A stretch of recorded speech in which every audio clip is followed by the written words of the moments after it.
Supper, Dub Nation. Rich with Let's Go Warriors. Still got my shaving accident right here, unfortunately. And we're going to go live on Instagram as well so we can get them over here ASAP. So let's go live on Instagram. I should have tried to do it simultaneously. My bad. All right. Let's see. There we go.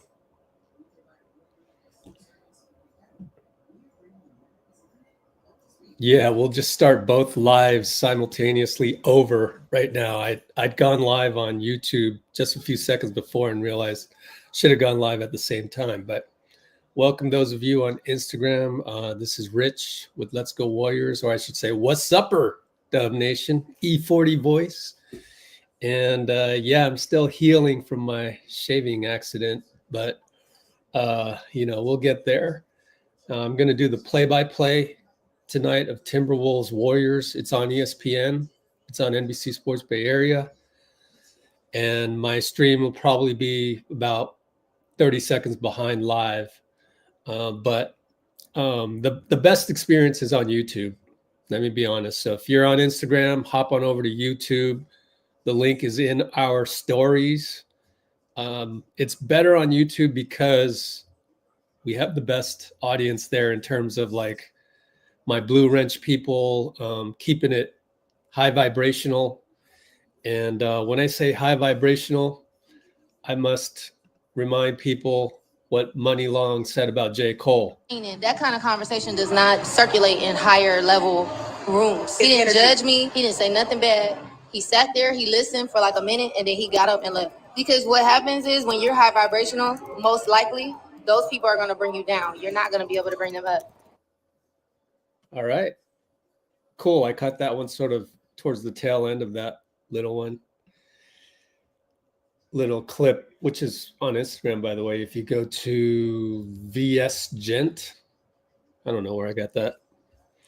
And I'm going to be on YouTube sharing a screen here. It's going to be Muni Long, which we just saw. The link is in the description.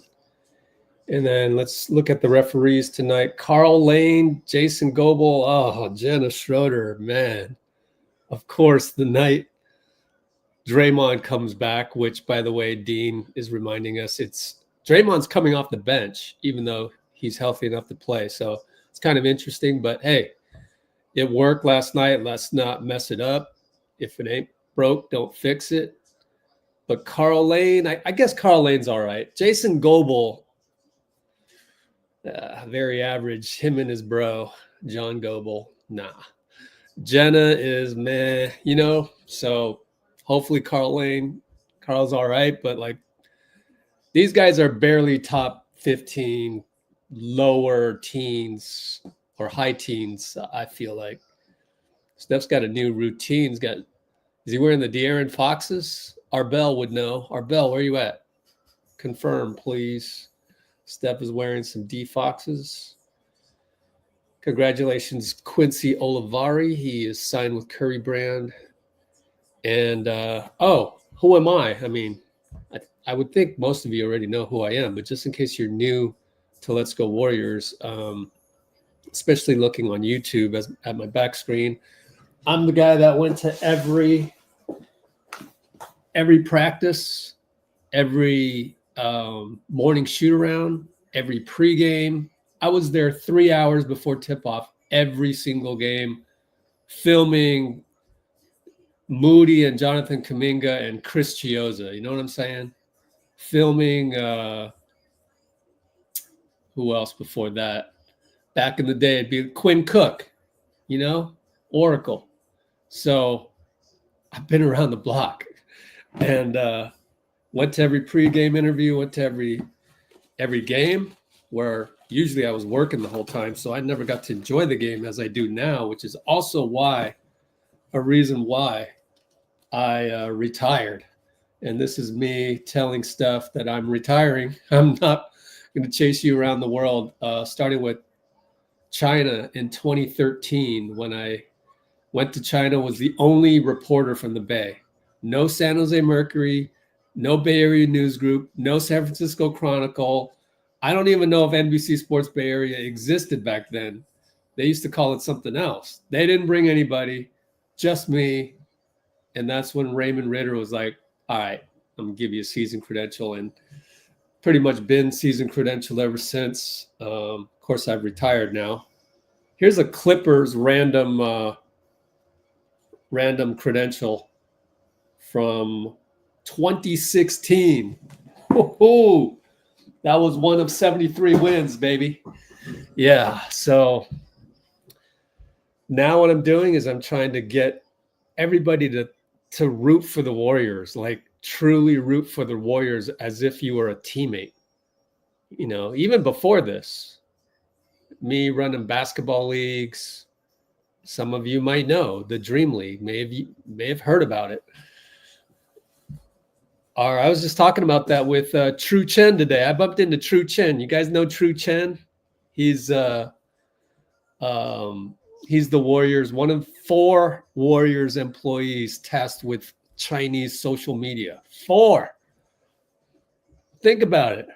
I was a one-man crew back in the day. I didn't have 3 other people helping me out. But anyways, Chen, yeah. He is gung-ho about basketball. He is passionate. He's just like me. It reminds me of me. Form a team. Make sure your team goes to practice. I mean, we're talking about a men's rec league team practicing, right? So that's the type of passion he and I have. And I used to coach my team. And then I would run my league. And then I would poach all of these best players from my league. And then we would go play in traveling tournaments in the Asian American community and won a few championships, lost a whole bunch as well. I know what it's like to do rotations. I know what it's like to have egos. I know what it's like to have too many players, strength in numbers type of deal. I know what it's like to only have 5 guys show up, sometimes 4 guys show up. So I know what I'm talking about. And I'm asking my audience everywhere, YouTube, Instagram, to show more respect for Steve Kerr, number one, and stop complaining, because it's really not Steve Kerr. Because what I've learned through my journey, through self-improvement, honestly, those of you guys who are familiar with Dr. Joe Dispenza, I am one of his like disciples. Like, I mean, I don't know him personally. I follow what he teaches, and it's all about emotional regulation. You're going to be a way happier person if you stop complaining. So the beauty of this is, even before I was doing Joe Dispenza stuff, the blue wrenches on YouTube, you guys were already embracing the high vibrational way of life. And it was serendipity. So I credit all of you guys that are my blue wrenches on YouTube over there, watching out in the comments. If you're on Instagram and you're high vibrational, you should join us. If you're not, then I wish you the best, because I know it's not easy being stressed out all the time. And, you know, that's one of the reasons why I left this whole thing. Sometimes NBA media can be too competitive, where people be stabbing you in the back and stuff. And it's like, I don't want to look at it as stabbing in the back anymore. You know, they're just gladiators. We're all gladiators. They're gladiators. We got media gladiators like myself, and we got fan gladiators like some of you guys. But I'm asking you to be the 19th man on the squad and root for your team and act like a good teammate and stay positive and just embody Steph Curry, embody Steve Kerr, what it's like to be on the Warriors. We're going to tip off Looney. Can he really win another tip against Rudy? No, not even Rudy. Yeah, he can't beat Rudy on that. So we finally tipped off at about the 9:20 mark of this live stream. I'm going to do play-by-play, and then I'm going to take notes. So it's here and there, but mostly here. And we'll see. Post up Rudy. We got a good cut. Said bye-bye to Steph, but then McDaniels blew a layup. Ha! McDaniels deserves to have leprechauns because of what he did to Clay, which then led to Draymond. But still Draymond's fault. Anyways, Looney out to Kuminga, three-pointer corner, bounces in. Good start. But honestly, I'm sure some of the Blue Wrenches agree with me. I would rather have him attack to start out, but I'm not going to complain. 3 ball's a 3 ball. Just don't fall in love with it. They work it around and at the nail, kick it, back up top. Conley, sidestep. Great defense, BP. Great closeout. But they find McDaniels. He takes Steph again. Rudy gets it off before the buzzer. Steph has fallen twice, and he doesn't look 100%, honestly. So I'm a little concerned by that. And again, same thing as last night. Wiggins gets a little dribble drive stolen. It's just, he's got to fix that, man.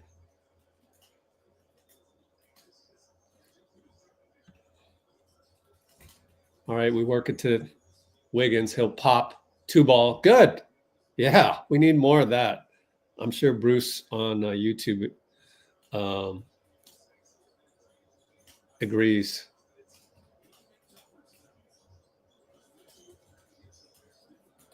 And that's going to be Julius Randle, fadeaway, Looney, rebound. Pretty good defense, I think, by Jonathan. Over to BP up top. Fakes it. Says bye-bye, Julius. Finds Wiggins corner. 3 ball good. Yeah, BP. Tell him. Shut up those non-loyal supporters, man. How many people out there just totally lost faith in Podz, man? It's unfair.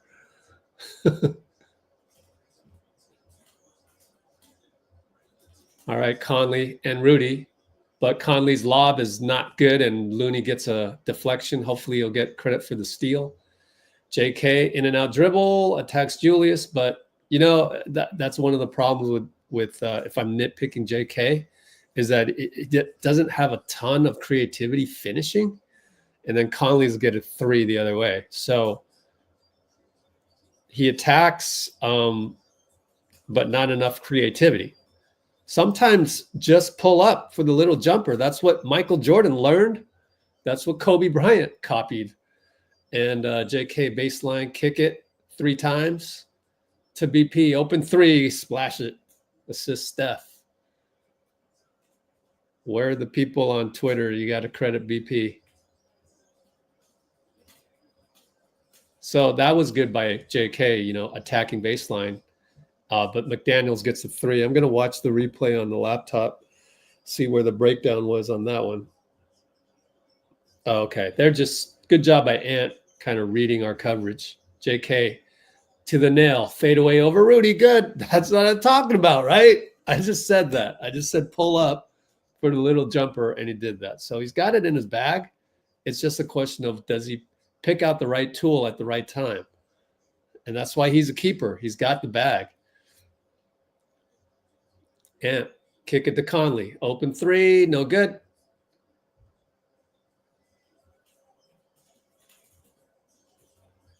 Wiggs and Looney, pick and roll. He's at the nail, pull up over Rudy, good. So we're pretty hot to begin with. We are 6 for 7, but we're only up 5.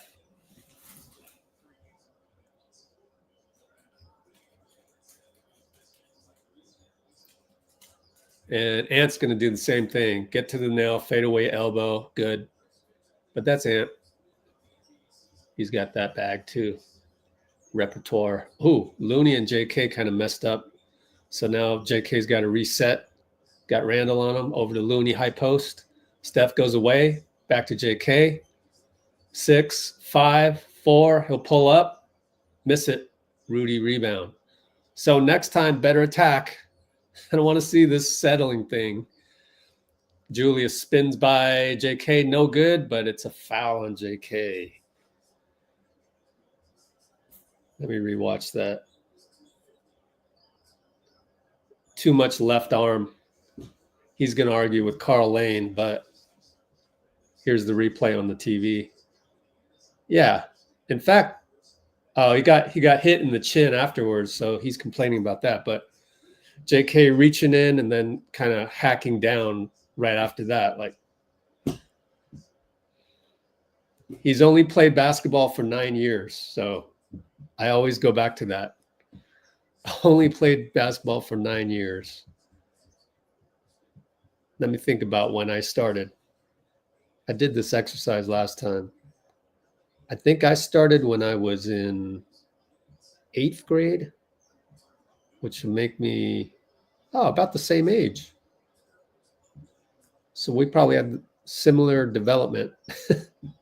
Not really. Mine probably was slower because I didn't play basketball every single day. Tried.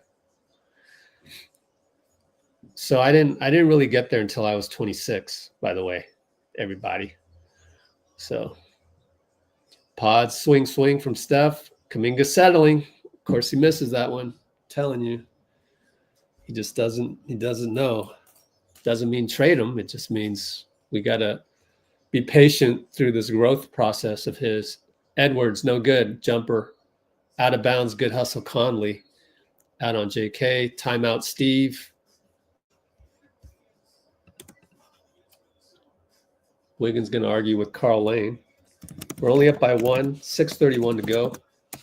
Q1. 15-14. Let's check comments on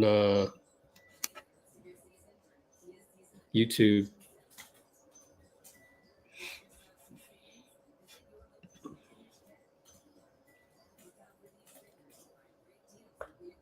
Let me look at the last defensive sequence. How did Conley get the tip? And you see here. Trace Jackson Davis came in the game, by the way, for Looney. Yeah, Conley's what? Oh, man. Check that one more time. Was that J.K. blowing a box out? Man. Let's see. VP's going to shade. Yep. And your man is Randall. Let him go to the 3-point line. Who cares? So that's a breakdown by J.K. Oh, boy. You see how it compounds sometimes for young players? You settle for 3. Now you're not engaged. And when you're not engaged, you forget to box out or you don't read it properly. So BP's helping out. So he leaves Conley. That means J.K., you got to pick up Conley. And just for him not to sense Conley behind him is indicative of only playing basketball for 9 years. Whereas, by the time I was 26, that never happened. You're just, when you're on the baseline, you're supposed to be able to kind of know where all 5 guys are. He just doesn't have that. He needs more reps. Doesn't make him a terrible prospect. And in fact, his ceiling is so high. It's crazy. And that's why we got to keep him.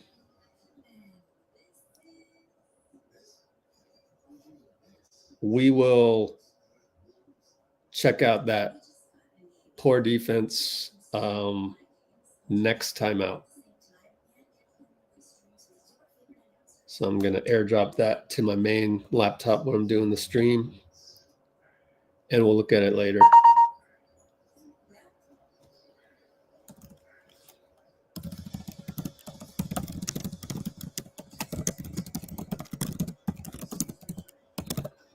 So that was at the 6:31 mark. There's the score real quick.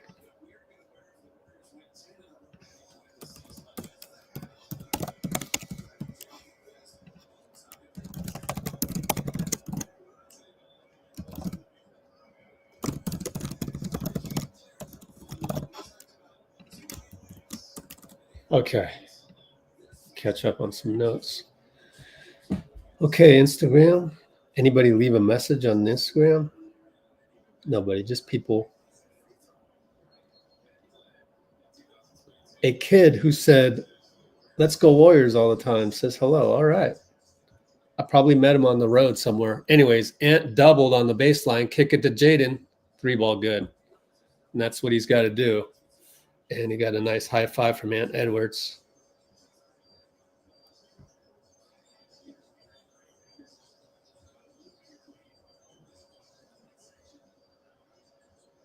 Yeah, I don't know why Moody's shading so far over. I mean, that just doesn't make sense to me. You got Julius Randle. Is Julius Randle a good three-point shooter? I don't think so, right? Edwards down the lane. Brandon hacks. By the way, Draymond checked in.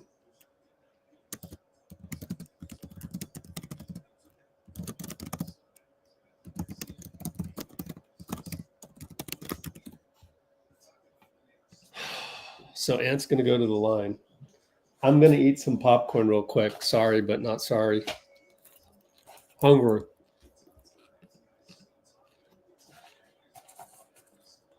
It's cold outside. Yeah, I know. Tell me about it. Lakers lost again. That's good. In overtime. Amy's in the house from Hong Kong. All right. We're down by 3. BP and Trace. BP handoff Wiggs. Wiggs screen and roll Trace. Nearly threw it away to BP. Golly. Be careful. BP and Trace again. Slow steps, and it's exactly that, steps. BP wants a review. Come on, kid. I think you traveled. Come on, kid. Don't be asking for a review. That's the thing about BP. He's not humble one bit. But you kind of like that at the same time. He wanted a review. Oh, my God. 3-ball Nikhil, no good. NAW, Nikhil Alexander-Walker. Moody corner with Dante DiVincenzo on him. Kick it twice to Wiggs. 3-ball, no good. Good closeout. But the rebound goes off Ant. Warriors ball baseline, and we get 14, so they didn't get possession on it. Let me steal some popcorn real quick. All right, what play are we going to run here? We don't have Steph Gravity for this one, so it's simply into Draymond and Randle. Inside the Wiggs, though, it is the same play. Wow, Wiggs got hacked. No call. Come on. Come on, Carl Lane. I told you they were average. I told you.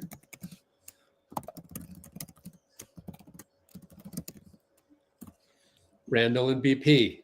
Trace finally comes over. Corner to Nas. 3-ball off the board. Draymond rebound. Goes between the legs. Wards off Nikhil. Goes to the hoop and one. All right, Draymond. What a way to make your comeback. Dray, 94 feet and one. Perfect. Beautiful. We need that so badly. It is weird having him come off the bench, man. Weird. And he hits a free throw. Yay. We should do a poll. How many free throws we make in a row before a miss? I'll try to do that, but I need to catch up on comments. Dante to Nas. Nas dunks it past Traces. 3 guys converged on Dante. Why did we do that? That's funny. Let me look at the replay real quick. Had Moody. Moody was there, BP, and Draymond. Wow. 3 guys blitzed them. Draymond gets a 3, though. So that's good.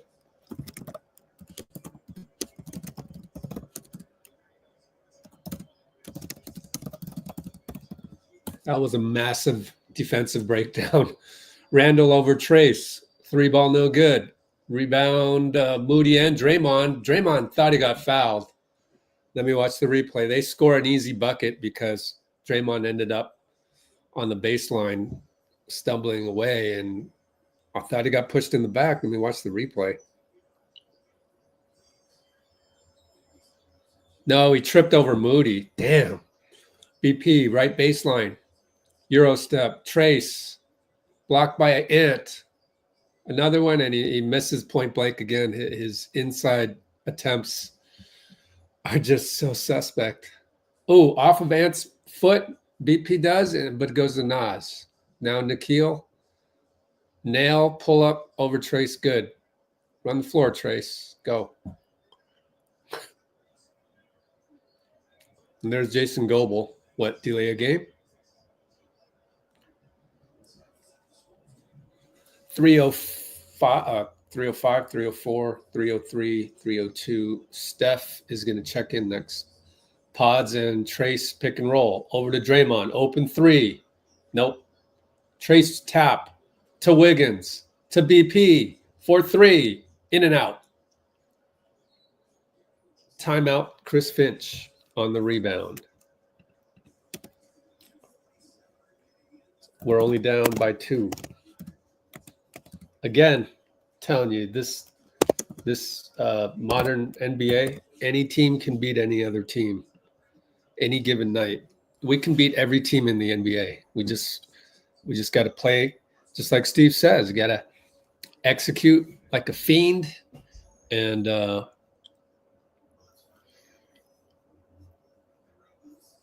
just focus on the fundamentals. All right. Hello, everybody. Pinky in the house. Bloomer in the house. Dean Chambers. Yeah, I did a doubleheader. I did the Valkyries expansion draft.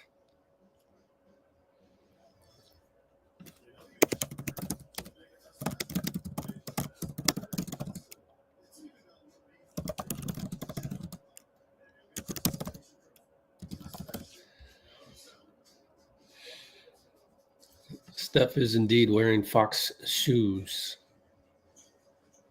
Oh, I forgot to look at maybe at the end of the quarter, we'll look at the J.K. non-box out. The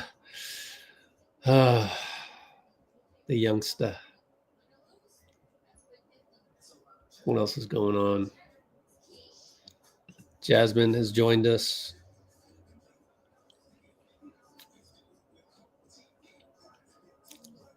Dean Chambers, you forgot about Naz Reid. Deadly shooter. Always plays well against us. What else is going on?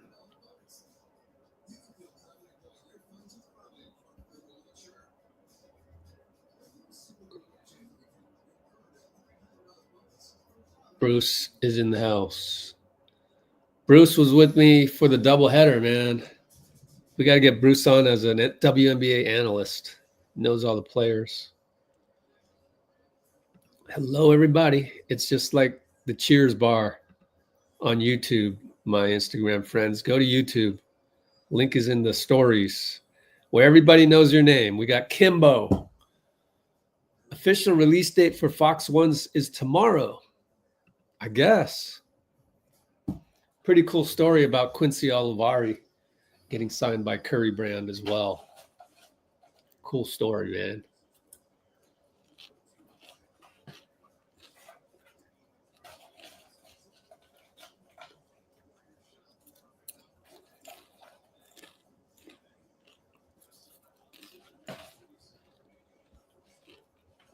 So the score once again is 23-21 with 2:47. Steph's going to check in.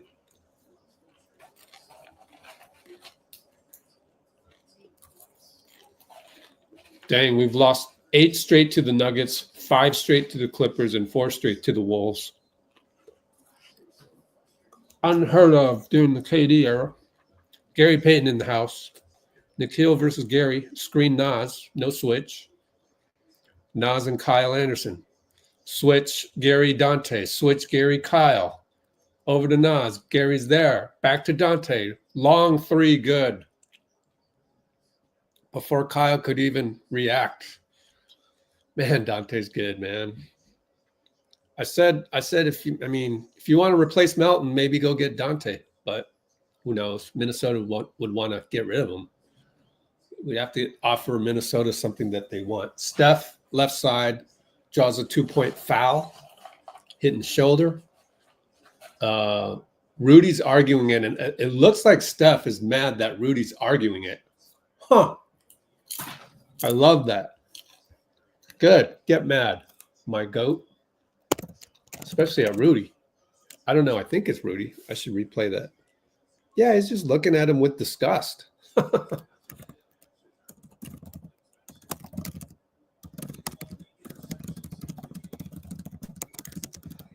Who was that foul on anyways? It's both. We should do a poll. Whoops, I know what's going to happen next. Spoiled myself there. Yeah, it was on Rudy. NBA site sucks. Hash mark Dante left a crack on the window. Draymond pushes it up, finds Steph backdoor, but it's a late. Little too late. I mean, a split second, just a little off. But first time he's back. Oh, man, you get NBC really retweeted Legion hoops. Golly. Nobody else covered that? You're gonna do the aggregator one. All right. They never do Let's Go Warriors when we aggregate something. Anyways, Moody for 3. Nas gets a switch. Draymond closeout. Air ball. Great defense, Dray. And Gary, what I tell you, every time Gary comes in, brain fart, automatic. But he will do the next 3 or 4 things amazing.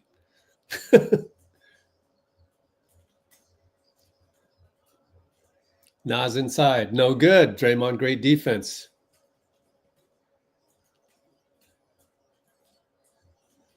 I mean, that was Gary, right? Correct me if I'm wrong. I looked up and it was a turnover. And prior to that, Gary was having the ball.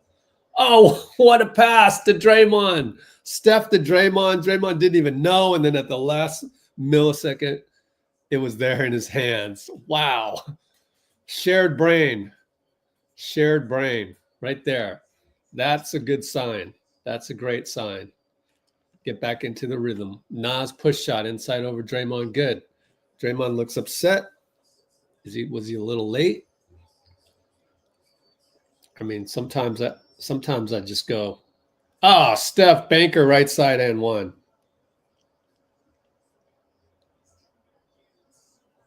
Yeah, Draymond was late on the help. That's Draymond's cover, so that he was mad at himself.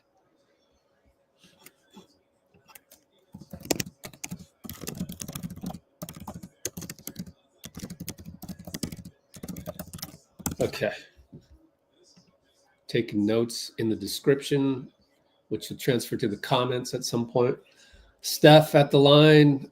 Wow, we're making free throws. We got 4 for 4. Well, 3 of them by Steph. 1 of them by Draymond. The Draymond one is, commendable. Steph 3 in a row, to be expected. And I just lost my transmission, so completely blacked out. I don't know. I've got my laptop. Okay, it came back. Comes back and Rudy dunks it right when we come back. Did that happen to you guys? I don't know. The transmission went out. Yep. It's happening on my delayed laptop as well. So someone cut the cord real quick over at NBC. They got mad at me throwing them under the bus. That's got to be it.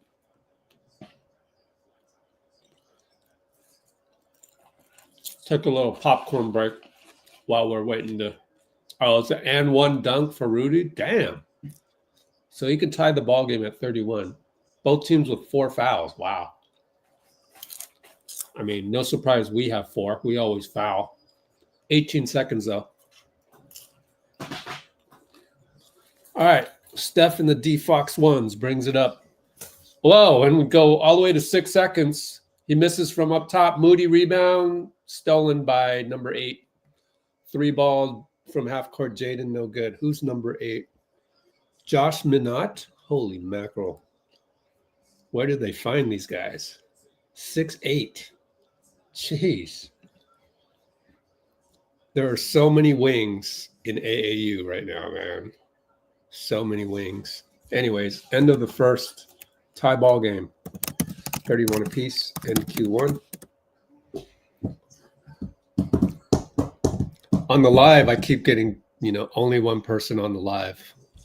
So people are checking it out and then they're leaving. I hope they're coming to YouTube. Let's catch up on some comments. I'll do the JK thing later.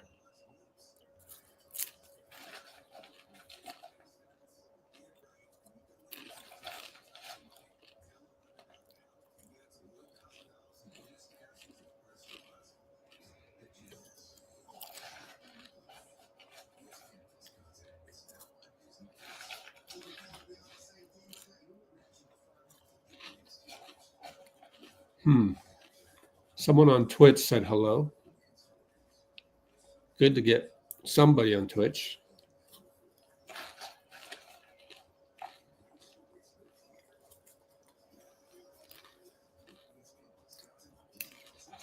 And that's it.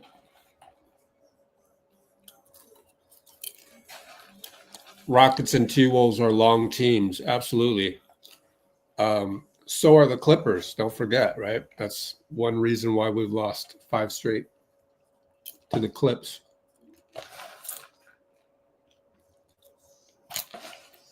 I'm a sucker for popcorn.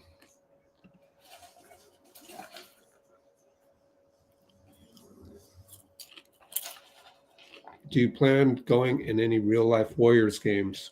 Nope, I'm retired, bro. I already talked about that. I talk about that at the start of every live stream. Come to YouTube. You'll see my picture with Steph. I was in Vegas. I said, hey, Steph, I can't chase you guys around the globe anymore, man. I'm going to stay at home with YouTube.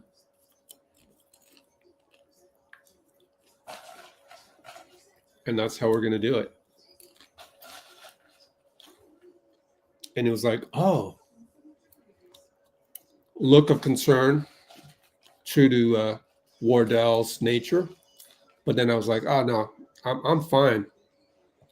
No physical maladies or nothing, but I just got the mental part and the physical part, but then also the mental part. I don't need to be fighting cameramen for the right angle. I swear, man. NBC, they got this one guy.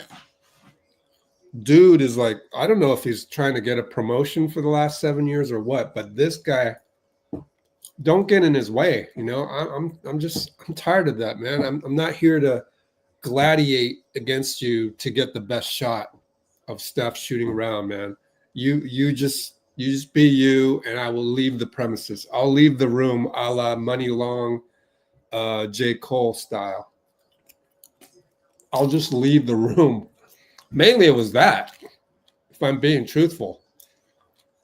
Steph, back up top, Buddy, back over to GP, nearly walks, gets it to JK, gets to Buddy. Why not keep the ball, JK? Buddy at the elbow, fade away good.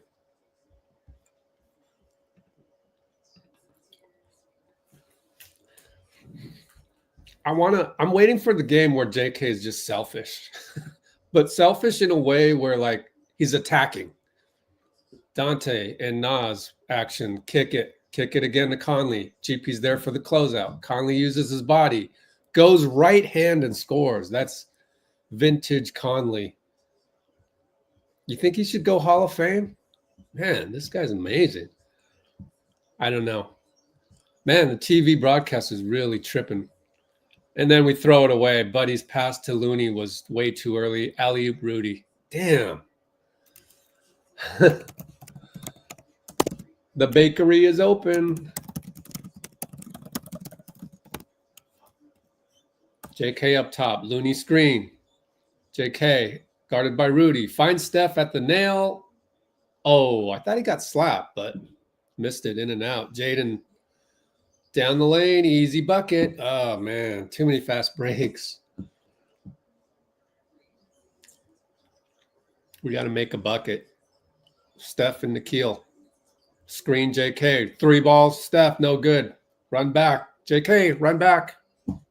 Okay, he's got Nas. Dante GP. Nas on the flare out. 3 ball, no good. Someone forgot to box out Jaden. Goes to Dante, fake a 3 into the lane, go to Rudy. Looney gets away with it. I mean, he got all ball, but that was the initial plan was a foul on Rudy, which is fine. I'll take it. That's a block shot. Needed that block real bad. Dante misses a 3. GP rebound. Heel left side hash mark.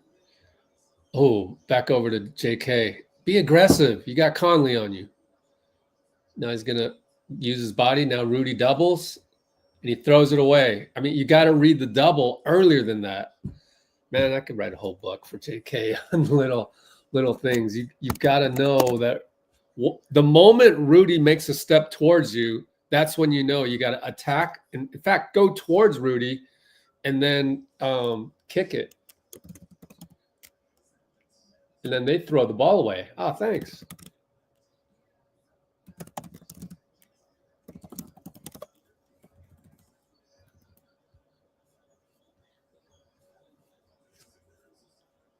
And we get it to Gary. Scoop shot with his weaker hand. No good. His right hand. Now it's Jaden. Crossover on JK. Go inside to Rudy. Push shot. No good. Looney with the adequate defense.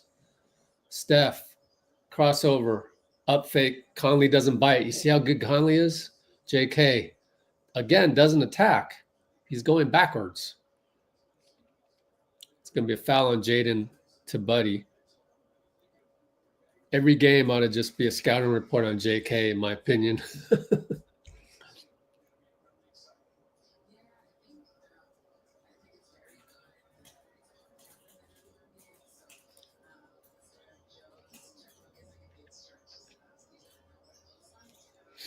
GP over to Steph. Catch and shoot three. No good.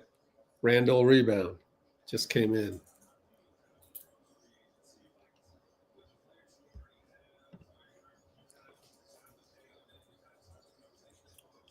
And Conley scores down the lane.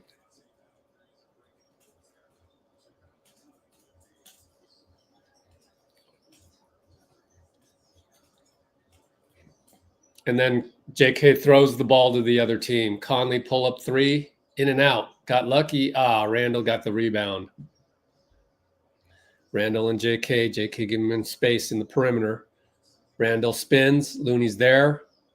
JK reaches in. There's absolutely no need to do that, especially when Looney just stopped him right in front of you. I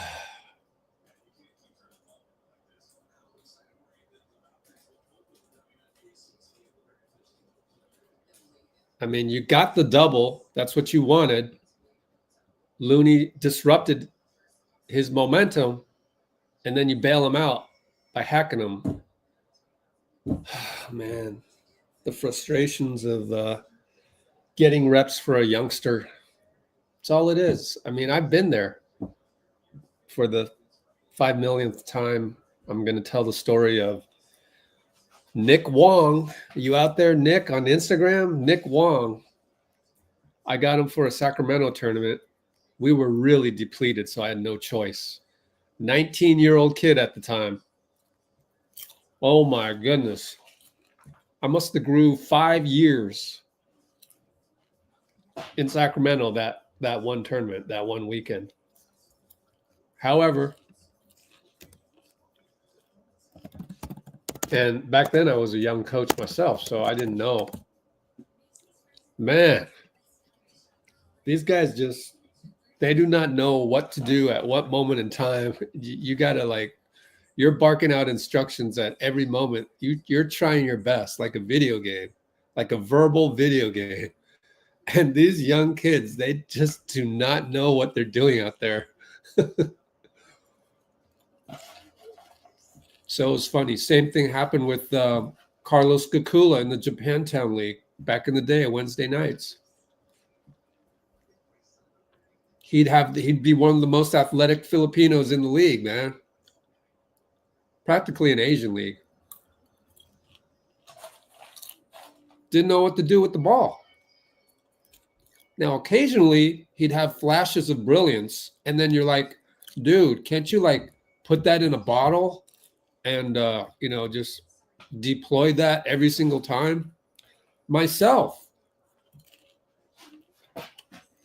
I think I was 26 years old, second in the league behind in scoring behind Michi. Then we go to the summer league, where it's a draft league. They draft me, probably a top 5 pick. high expectations, but I didn't know what I was doing. And I've told this a million times on YouTube.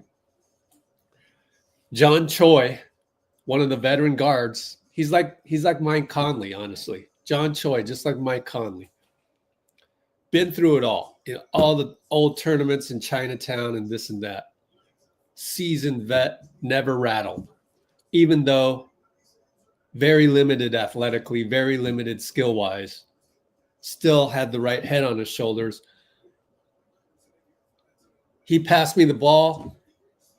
Reg, attack. And I'm like, shit, right now? I'm attack right now? I don't feel it right now, man. And then it'd be like, here, you have the ball. Because it wasn't my team. It wasn't the team that I was used to being playing on. So I wasn't that comfortable with it. And so all this criticism I have for JK, at the end of the day, I kind of know how he feels. I know exactly how he feels, and then I know exactly how the coach feels, because I was the coach of a 19-year-old kid too. And I was an observer of the other team that had Carlos on their squad.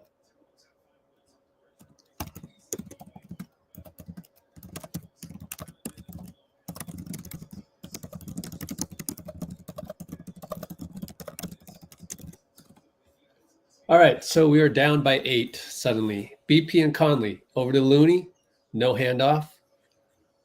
So Steph's on the bench, by the way. Buddy flares down. Looney, fake handoff over to Wiggins. Screens for Wiggins. Pull up nail. Too hard. Banker, no good. Yikes. How soon can we get Steph back in there? Oh, man. Julius and Rudy, pick and roll. Now you got the switch. Julius goes up, tries to draw a foul. Nope.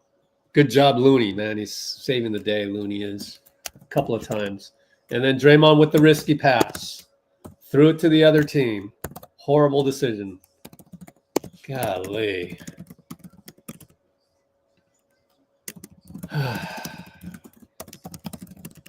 Now we go to Ant. Looney causes a steal. Oh, foul. Jenna called it. Told you. Jenna calls those. She's very by the book. She has to be. Want to replay that. Wow. Maybe you want to challenge that. Hey, Steve, grow some balls. Be Jason Kidd. Challenge at every opportunity. I don't get it. If you challenge here and you win it, then you can get on Jenna the rest of the way. It's just politicking. It's part of referee politics. Honestly, Steve's not good at referee politics. He really isn't. Airball Conley, so actually not calling the challenge was the right thing. So, okay, I'll give you that one. But I'm totally Jason Kidd when it comes to challenges. If a ref screws up, I'm going to get on that ref. I win the challenge, then I own that ref the rest of the night. You know what I'm saying? Just arguing-wise. You got to politic. But Kerr has a different philosophy on that. That's fine. I respect it. BP hit in the face. Late call for Mike Conley. They'll get him for that. It happens. Glad they called it.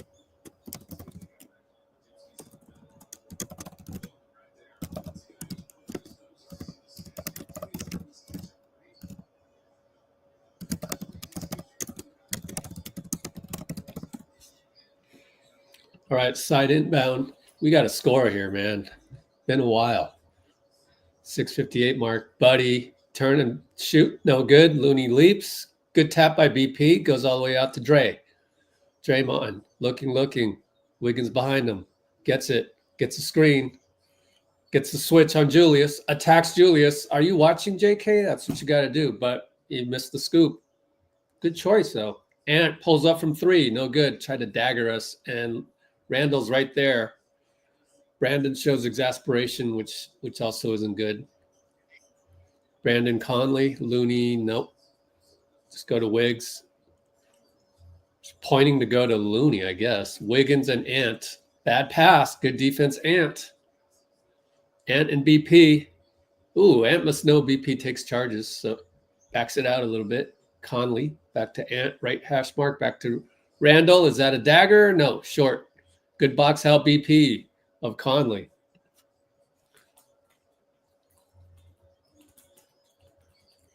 And BP will pull up. No good. Good Lord. There's a lid on that basket. And Randall loses it. We haven't scored for 6 minutes, according to Fitz. Good Lord. Lindy Waters checks in. So that was good defense by BP to cause Randall to turn it over. Dribble off his foot. Looney, post up Draymond. He spins by Nas, scores, finally.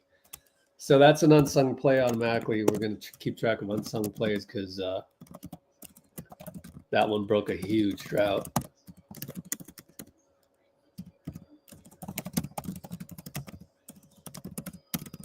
And Ant up top, Lindy. Right, fade, banker good. Lindy needs to redeem himself after the tough game against Phoenix. BP up fake, gets Dante on his back at the nail.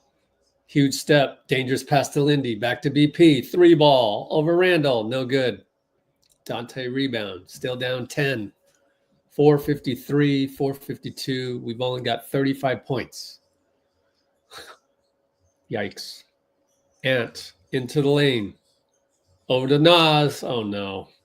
Good. Too easy. Down 13.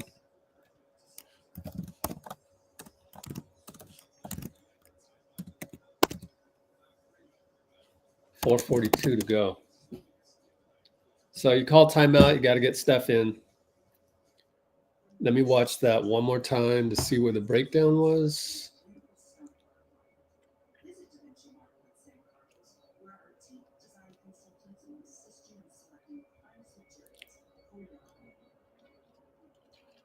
Well, good ball movement, just really no force on defense. There's no desire. We're acting defeated out there. That's all I can say. I'll clip it for you guys just in case you can look at it at halftime, but that's not the energy you want. That's very poor energy. I don't know who to blame on that one though, but let me watch it one more time.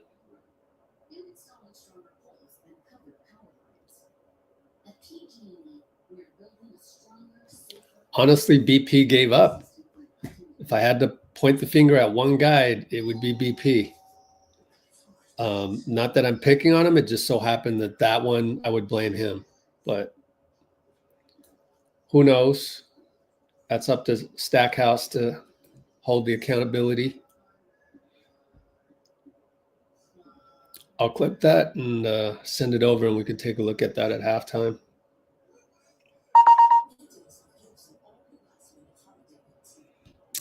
Yeah. We got some offensive woes. I don't know why. I mean, JK's not having a good game, but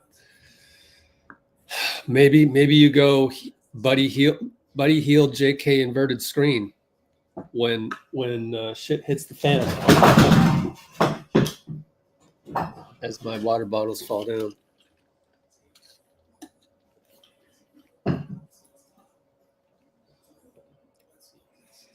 Oh, that's right.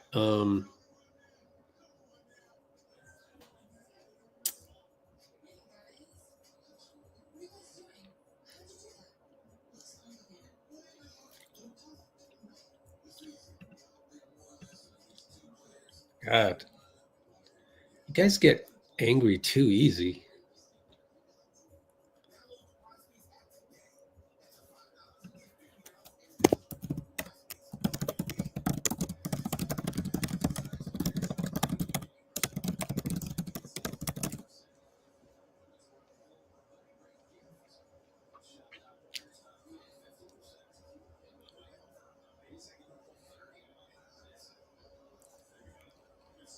Good Lord. Did you guys really come to my comments to just complain? Coach Paul. Good Lord.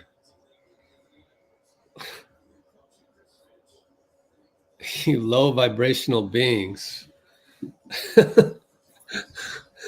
Come in here blaming BP. I mean, aren't you BP in that case?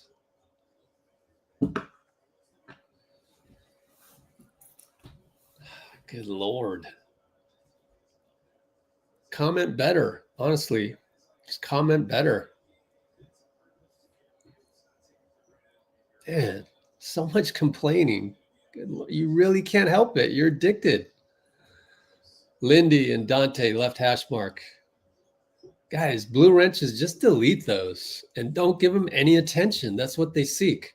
Wiggins trying to use the lefty spin. Pretty good job by Nikhil to try and get a charge. And of course, JK settles for three. Good Lord, his decision making. He can blow by anybody on the squad. Ant for three. It's like he just doesn't realize it. JK not going to settle for three, but doesn't even look at it. Looks for Steph.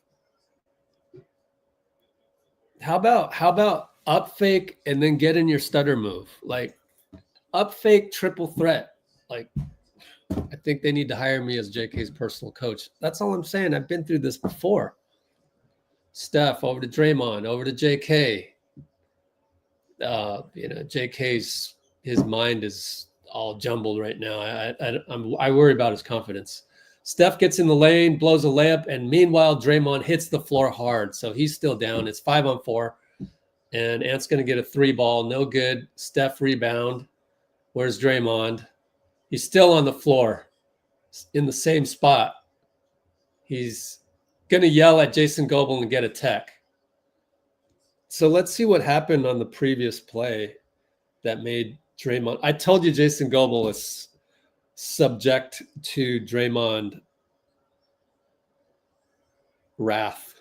He'll always give a T. I'm watching Draymond. Oh, he got hit in the face by Julius. Wow. But we don't know what he said to Goebel, and luckily, what's his name? Nikhil misses a free throw.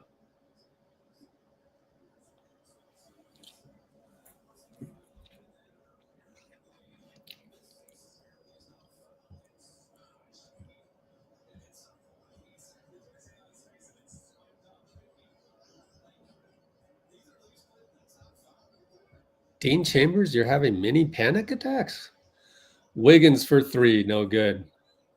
Can't find the bottom of the net. Ant brings it up. 16-point deficit. Between the legs 2 times. Goes left on Wiggs. Triple teamed. There's some good defense. JK gets a steal at last. Maybe turn defense into offense. Find Lindy in the corner. Too hard.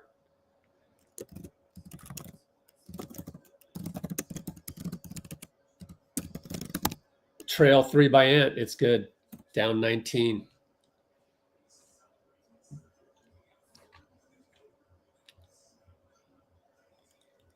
Steph and Dray pick and roll. Back to Draymond. Over to JK. Scores at last. Tic-tac-toe. Should have done that earlier.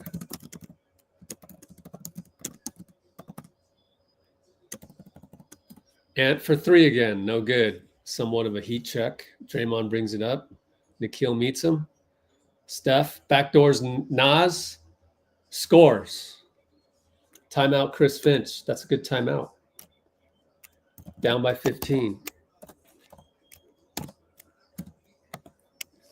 Now Draymond's going to yell at Jenna. Don't get tossed.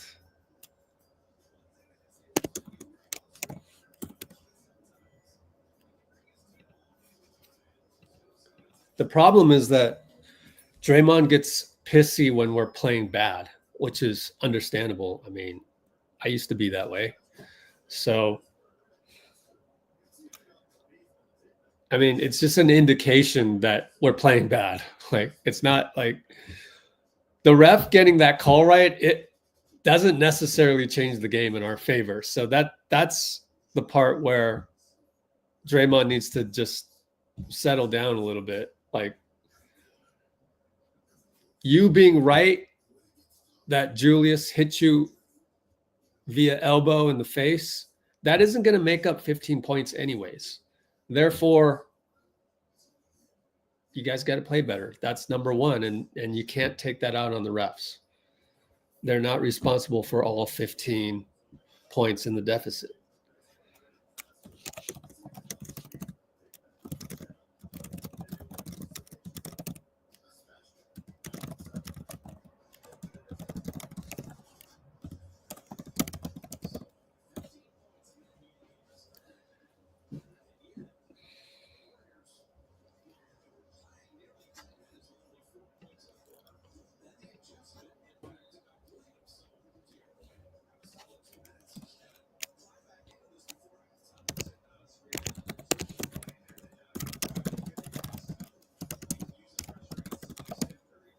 Okay.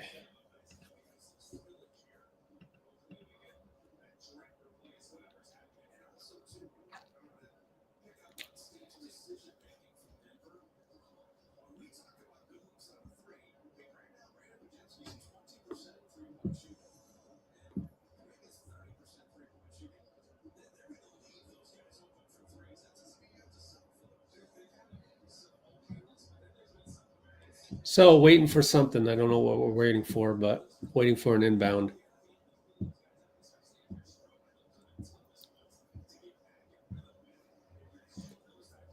There's a wet spot courtside. Must have spilled a beer or something. All right, Ant's going to bring it up. Wiggs is going to meet him. Way up top. Over to Nas. Lindy's late on the thing. Dante steps back on JK. No good. Rudy rebound over Draymond. But Wiggins steals it. Way to go, Wiggs. And Draymond decks somebody on the screen. Luckily, they didn't call nothing. I mean, it might have been a clean pick. I don't know. Oh, he got Anthony. Yeah, you never know. I mean, you never know. So maybe Draymond yelling at Jenna was good. Maybe that's good politic, and she didn't call that one. I don't know. Anyways, good steal by Wiggs.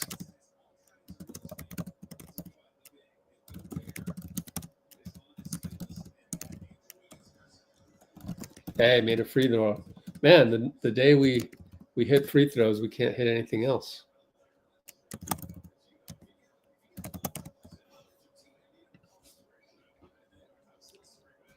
To me, that was a legal screen, but I don't trust the refs in the NBA.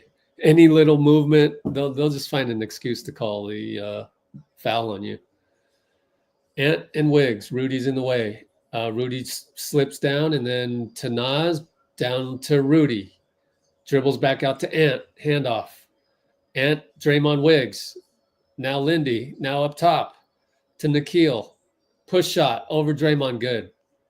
I mean, that's not Nikhil, that's Jaden McDaniels.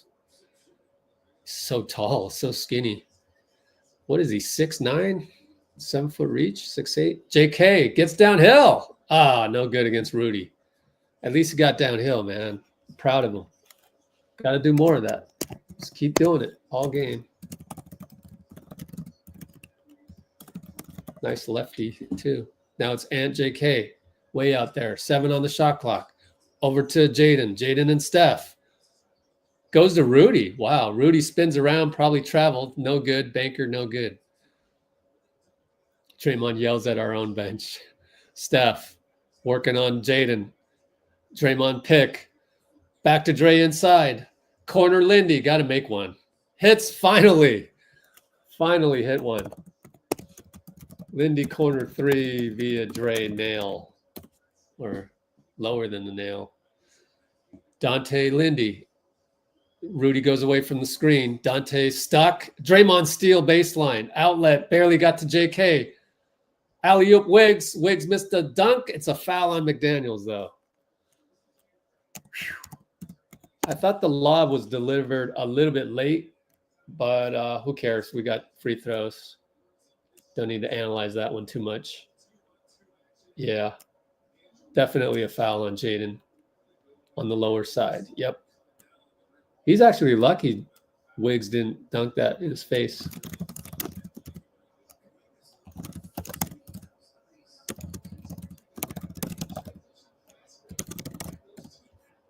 Can we continue the streak of free throws? Knock on wood. Oh, we do, but we're still down 11. Chance to cut it to 10. J.K. thought he was coming out, but we're going to keep J.K. in there. Take Steph out for defense because there's only whatever seconds left. 18 maybe. Kyle's going to be in there. GP in there, obviously.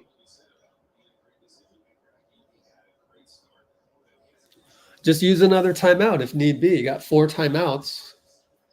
Call timeout, get Steph back in there after the miss or the make. You better do that. You got 7 timeouts every half. 2 years ago, I was saying we needed to use more first half timeouts. Ant and GP goes left. Dray's there. Back up top. Kick it to Nas. Kick it one more to Jaden. Jaden, JK. Stayed in front. Steal. No, we got it back. Desperation 3, no good. GP rebound. Timeout. He called timeout to get Steph in there. No, it's a shot clock violation. 1.3, but you got to get Steph in. JK stayed in front. That's 2 times I've seen him stay in front.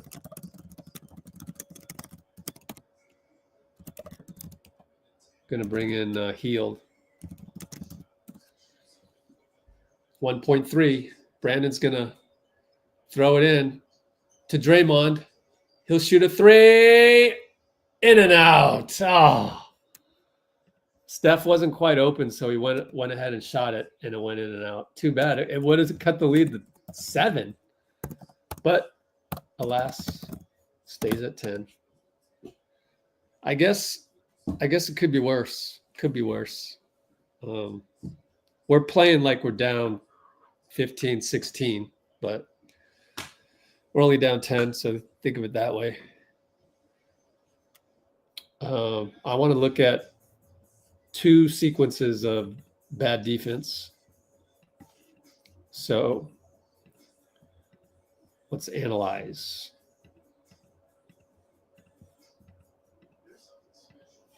Oh, we're on YouTube. If you're watching on Instagram, I'm going to analyze these plays right now. 108.30 mark. Analyzing JK losing sight of boxing out down low, honestly. And this is growing pains. Here's an example of how we've got to go through the JK growing pains. Here's JK at the baseline and at the pinch post. Get the handoff. Go right here. Okay, so right before Ant goes on the handoff, you can see BP is about to help. JK isn't there yet. His mind isn't there where he can read where BP's going next. Because if he could, then he would pick up Mike Conley. And then you would leave Randall. Obviously leave Randall, right? But he can't process that. So he's too young. Not enough reps. So Conley sneaks right by him like that. And he's still got Randall for no apparent reason. So that's how Conley gets a rebound.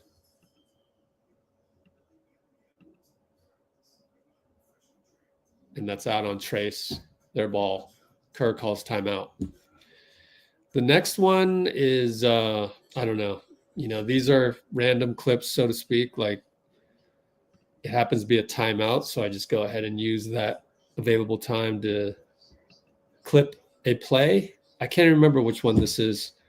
Probably Draymond. Yeah, okay. This one's where BP kind of lost energy. So we're at the 1:10:15 mark of this live stream, analyzing BP loss of energy on defense. So we go inside to Randall. We double him with Lindy and Draymond, or Draymond doubles. And of course, Ant gets the ball. He attacks the paint, gets to the nail. Draymond's there to double. The moment you're involved in a double and he gets rid of the ball, you've got to be in rhythm to go to the next guy. And that's what BP lacked here. He just, it was like he was tired. So Ant has the ball. He'll kick it to Reed. By this point, BP should be nearly outside of the paint. He should be right here. But he didn't read it. Like, you got the double. You got the Draymond help. The moment he helps, you get off. And then you re-establish the shell of the defense. It just, there's no energy there at all. There's no desire. There's no urgency, no focus, and easy 3-ball for Nas, unfortunately. Let's take a look at our Discord server to see what feeds we got from Twitter. So that one, usually BP does have the energy. Usually he's the one executing that, but it was just epitomizes how down we were from the lack of offense. And you could say lack of defense as well, because defense leads to offense. All right, we don't have a whole lot going on Discord, so let's take a moment to catch up on YouTube comments.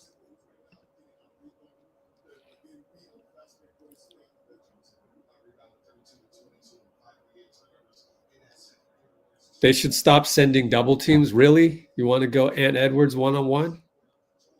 I don't know. Maybe email Jerry Stackhouse about that.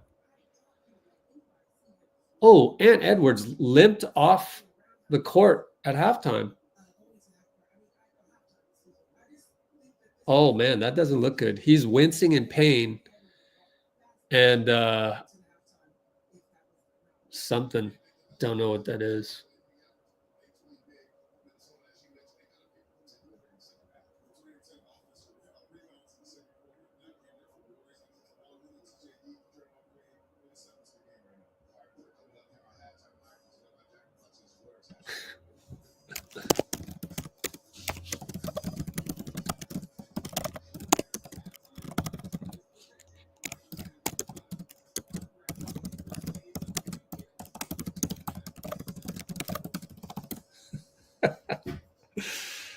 Oh, good Lord. Anime, the one thing about you is I think you just need to be a little more gentler human being. Can you just be a more gentle commenter on my YouTube channel? Like, it's just, you're very abrasive, whatever it may be. It's just like, were you taught that? So like, do I need to talk to your parents about that? Or like, so I accept it because I don't know what environment you grew up in. So I'll have compassion if it was a rough environment. But dude, you'd comment like you grew up in a rough environment.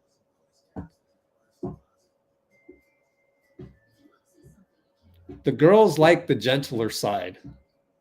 Advice. Instagram too, to the one of you on Instagram listening. Maybe it's just me. You got to learn how to be gentler and know when to show that, which is you should show it more. And it's more attractive, honestly, to the opposite sex. Trust me. But I get it. You're out there competing every day. You're always in my comments competing. Same thing with Psycho. Just competing for the best comment. I don't know what it is. Like, you guys got to learn that everywhere else, other than Let's Go Warriors, commenting is for competition. It's for, hot takes. on Let's Go Warriors, we don't do that. We don't need to do that, right? Because we're supposed to be having gratitude and actually enjoying the process of analyzing the game. Like, for example, do I look bothered being down 10 right now? I mean, do I look bothered? Really? Somebody give me feedback out there. Like, this is one of another 82 games. We've got, 59 games left here. Is that right? 21, 61, 60-ish games, 60 more games. Hopefully we'll make the playoffs. 60 games left. And then we've got next year, Steph is under contract. The year after that, Steph is under contract. We got 164 plus 60 games, 224 games with Steph left. I'm not worried, dude. Like, if anything, I'm counting those days down. Like, oh, we've only got, 240 games with Steph left. I'm gonna cherish this one. That's what you guys got to do. You hold this so tightly. You hold it so tightly, you can't enjoy it anymore. But I'm here to teach you that. And I hope you keep coming back and let me reinforce that over and over. But yeah, man, you guys are really rough on the edges in the comments, man. Like, the simple act of just saying, oh, hey, Rich, can you, like, it's just the tone in your voice. Like, can you do a clip of one of our offensive plays? That'd be really cool. Like, that's how you should act in society. And yet you're thumb typing. You're like, do an offensive clip, Rich. Like you're commanding me to do it. Like, I know you're not commanding me to do it, but it's just like, you're no fun. Like, I would want to do that. I actually want to do that. And yet for you, nah, pass, man. Nah, not with that energy. Come on now. Smile first, dude. Oh my God, you guys got a lot to learn, man.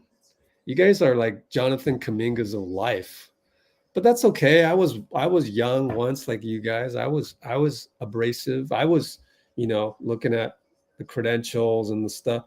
Like, I was competitive here, always competing for the best behind the scenes clip, the best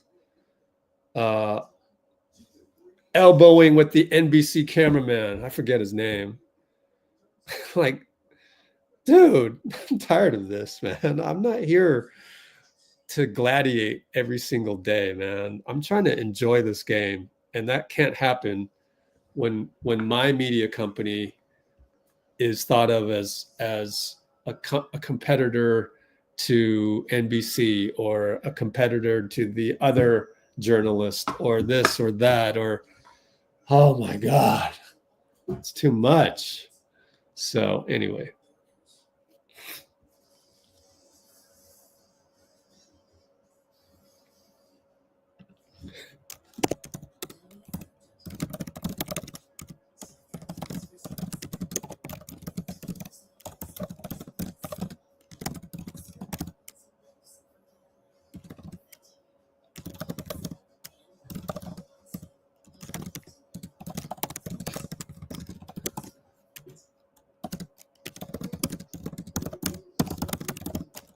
So it is not fun conversing with you, dude.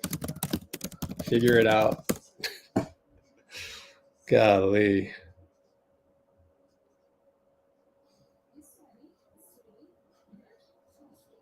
Yeah. Anime might even be a girl. In that case, I know plenty of stressed out women too. So it's the same. The attitude at that particular age, probably not even 20 years old. So I understand it, but you just don't have the right vibe. I don't even want to talk to you. So, like, you can keep commenting, but tonight, nah, I'm not talking to you. I might delete your stuff. I won't block you because it's no blocking you doesn't solve anything. But if the next comment you put doesn't have the high vibrational vibe, a la Muni Long, you could sit down with somebody for 2 minutes then and just exchange a few words and know where that person is vibrationally. If they talk about other people, gossiping, hating, like, all right, this might not go that far. I remember one time I had a moment in the studio where J.Cole was there and I was just having a bad day and I started just talking trash. I was talking to my other friend Teron and Cole came in the room and within 2 minutes he heard what we was talking about. He got up and left. And I just remember being like, damn, what we say? Why did he do that? Yeah. But then I realized we wasn't on the same frequency. He not on that. Complaining, that kind of conversation does not circulate in higher level rooms. He didn't judge me. He didn't say nothing bad. He sat there, he listened for like a minute, and then he got up and left. Because what happens is when you're high vibrational, most likely, those people are going to bring you down. You're not going to be able to bring them up.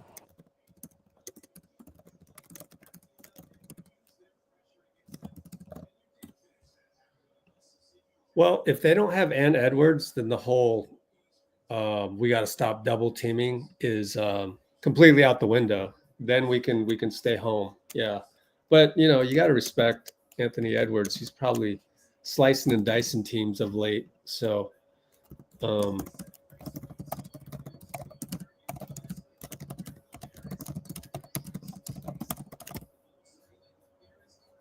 it all comes down to the desire.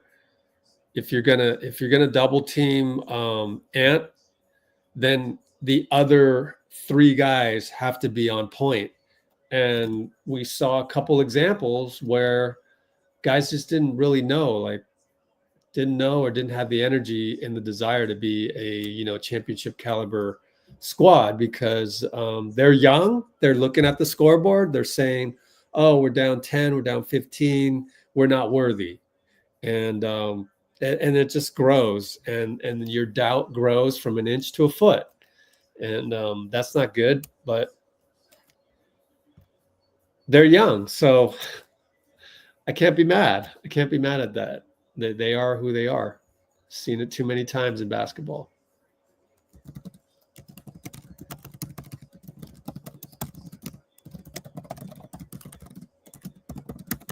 All right, so the big news right now is Anthony Edwards playing? Yes, he's playing. Talking to Wiggs. We'll see. So I expect us to keep doubling because Anthony Edwards is a future Hall of Famer. Steph to Loon. J.K. open three corner. Missed it. Looney tip. Wiggins got it. I'm glad J.K. rebounded. Steph for three, no good. Back rim. He tries to get back on Randall. Randall's going to miss a layup. Wow, we got lucky. Blew a layup on the 94 feet. Wiggs attacks Rudy. Gets stuck in the paint. Kick it to BP. Fakes a three. Gets to the nail. Deflected pass. Looney to Steph. Way to find him, Loon. Looney found Steph for three.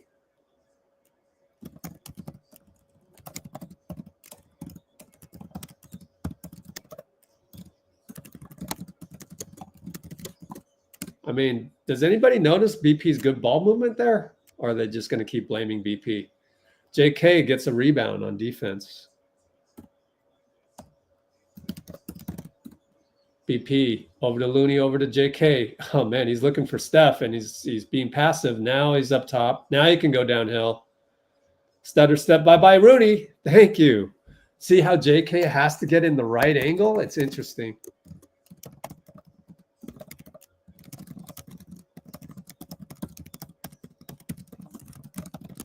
Wow, that was an interesting play. Ant gets a screen over to Conley. So we didn't double Ant there. We didn't blitz him. Randall spins by Wiggs. What a play by Randall. That's why he makes the money that he makes. We got a close-up of Wiggins. Why? Oh, Wiggins is limping. Wiggs is shaking his right ankle. Damn. He's going to go to the locker room. Damn.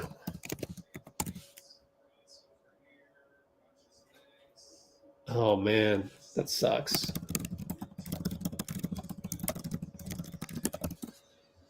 J.K. up top, Looney screen. In and out dribble on Rudy. Misses it this time. Rudy timed it better that time. You got to be a little bit more creative. I'm telling you. Just pull up for the jumper. And Edwards, fade away over Lindy, 2-ball. That's why you double him, right? Like, you can't be like, oh, we shouldn't double him, like as if it's so simple like that.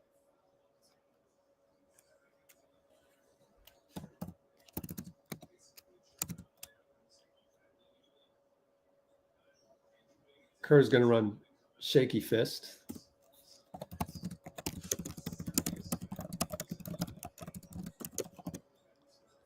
Goes to BP.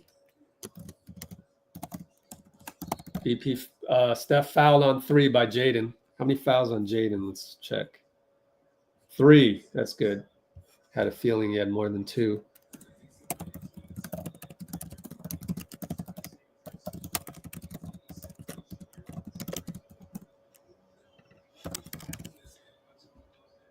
Yep, Jaden got into a shot there. So 3 for Steph coming up. And we could really cut this to 6. Wow.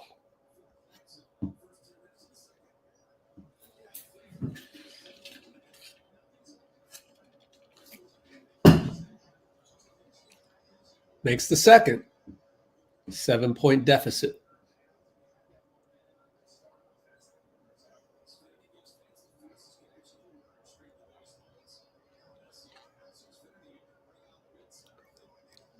Hits all 3. Down 6. Need a couple stops here. Really ride that momentum. Conley BP. Screen Randall. Switch J.K. Back to Randall. At the nail. Poked away by BP. Touchdown pass Steph. BP has to gather it. Gets it to Lindy for 3. How can you be mad at BP? I don't care what he does on offense. How can you be mad at that?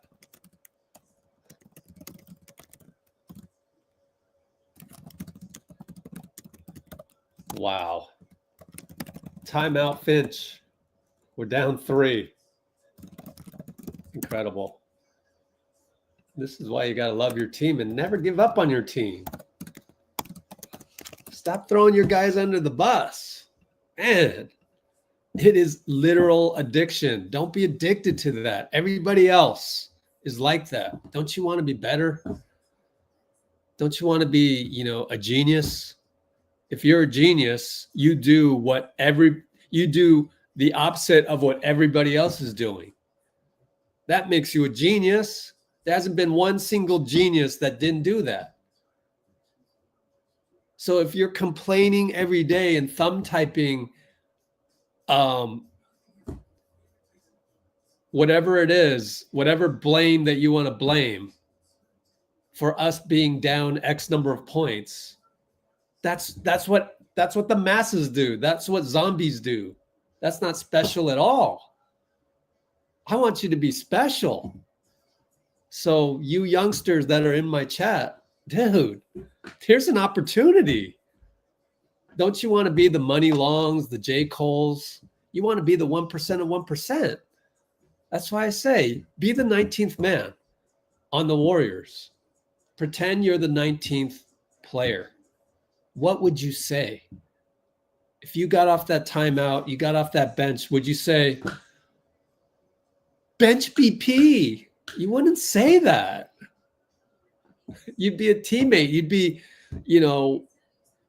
1 out of 19. And of those, what percentage of the population plays in the NBA? You got to pick the right thing to emulate. And you guys are emulating the wrong thing. You're emulating the path downward where all the zombies are. Why would you do that? You want to emulate the special people. The ones that actually incredibly aren't bothered by a 10-point deficit at halftime. That have been through this before. You act like you've been through this before. And when we get back within 3, it feels better because it's like, I knew it'd come around, right? It's basketball. So I don't know how many more reps you need. As I said before, you're either going to thank me now, thank me tomorrow, thank me a year from now, thank me 2-3 years from now, or thank me a decade from now. I just hope it's not a decade for your own sake. Trust me, man. I went through all kinds of stuff. You don't think being out on the beat, it's not all fun and games. There's a lot of stress. There's security guards that don't want you to go someplace. There's other PR people that don't think you're qualified. Your competitors, criticize your work all the time. Mike Conley down the lane, missed it. Lindy will cause a jump ball with Randall. And you got to credit Looney for just being there with the hands up as well. So credit Looney on that one too.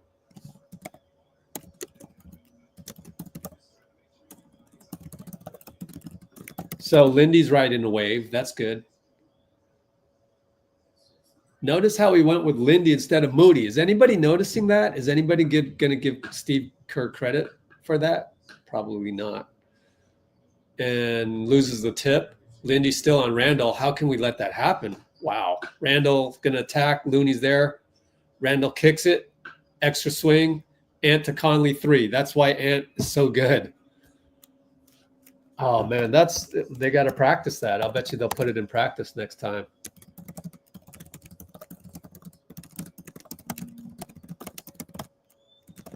Steph around the JK pick.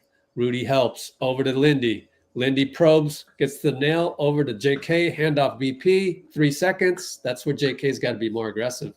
BP scores a scoop using the footwork. How can you be mad at this kid? Shot clock buzzer. Rudy missed it. Looney fouled him a little bit too much. Of course, Jason Goebel called it. Let me watch the replay. I can't tell. Maybe the hand on the waist happened real quick.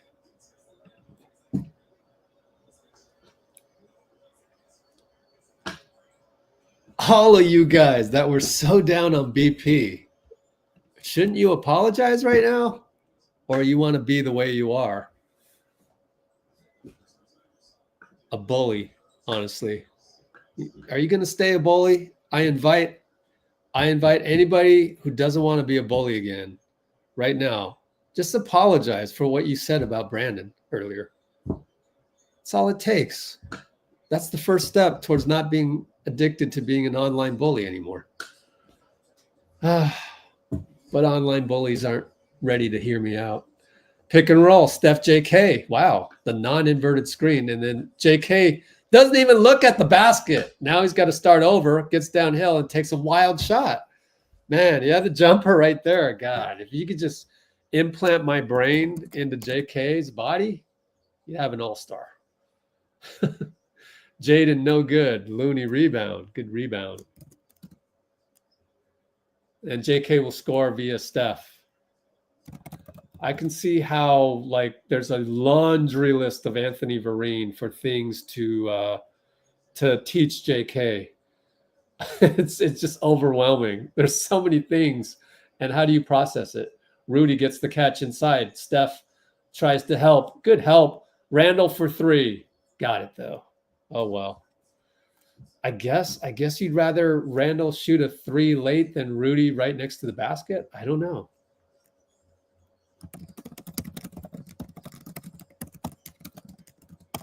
There's the elbow, Jay. Look at JK. There you go.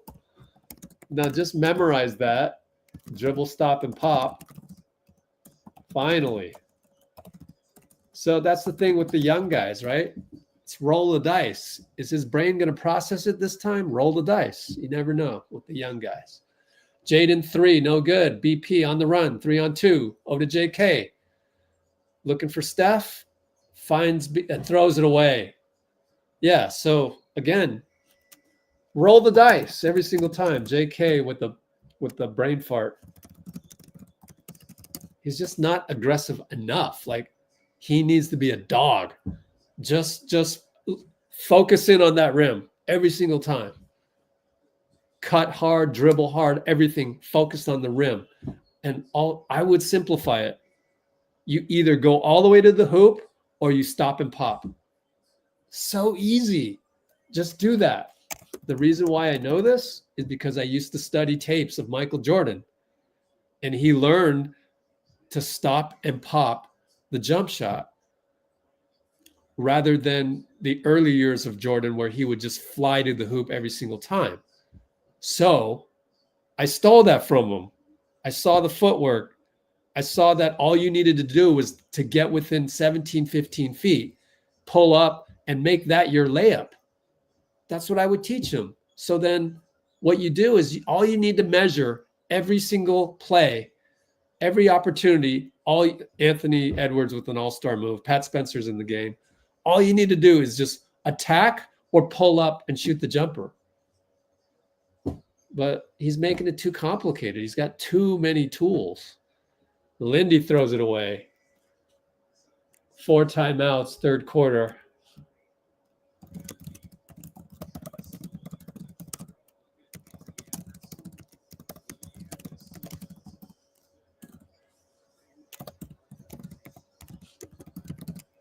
And Ant wanted a foul, didn't get it. BP's on the floor, gets it to Lindy. Good job. How many turnovers we got? Lindy catch and shoot, way off. Good job by Pat to at least make it difficult for Minnesota to get the rebound. Dante with Pat.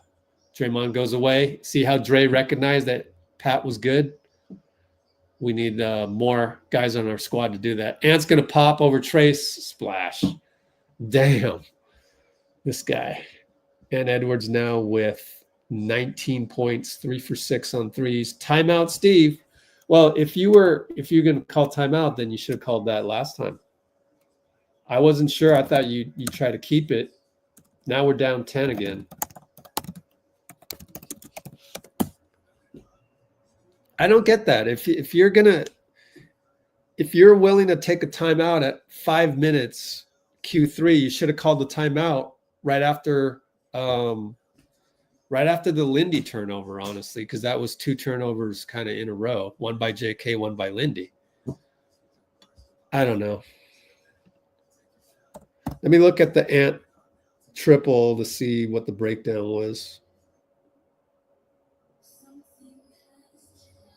Oh, that's Trace, man. That's Trace.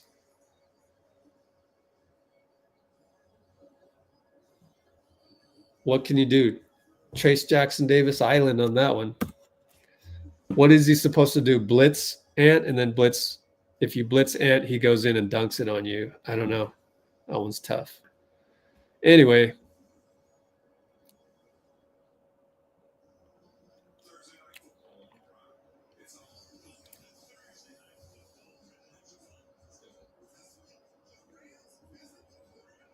Yeah, Steve is improvising with the rotation.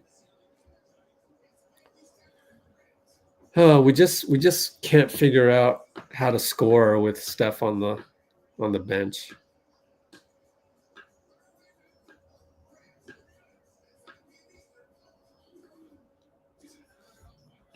Yeah, Kimbo. Why do they confuse a 1 with a 2? Podz is a point. Podz is a PG. Moody is a 2. Is a shooting guard. Why do they do that? Everybody needs to coach an AAU team. You're not gonna replace Podziemski with Moody. Like, they don't even play the same position. Oh man. Now, you might have a hybrid offense where you've got 2 playmakers in Steph and BP. So that's instead of a traditional one. But then you lose the defense and the rebounding. So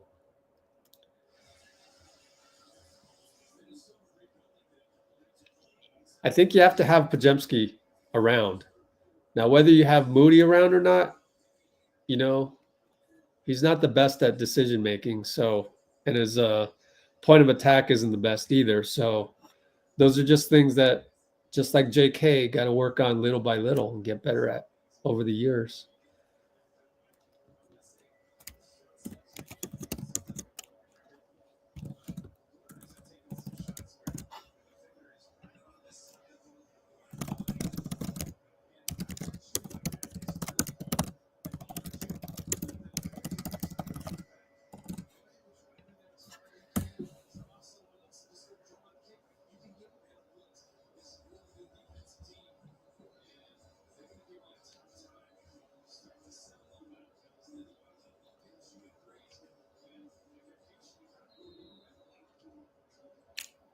Go to Pat, catch and shoot three, back rimmed it. Well, it was wide open, and they were going to leave him open for sure. A two-way player. Approaching 5 minutes, third quarter. Ant left side, kick it to Dante. One more. Nikhil up top and throws it away. Got lucky. Down 10, 4:56 dead ball.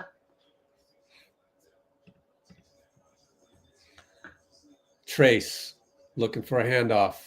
Goes to Draymond. Draymond attacks two people, finds Trace.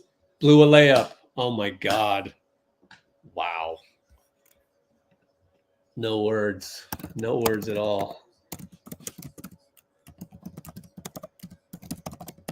And they throw it away. Ant throws it right to GP. Pat, left side, over to Trace. Trace lost confidence, and he's unplayable now.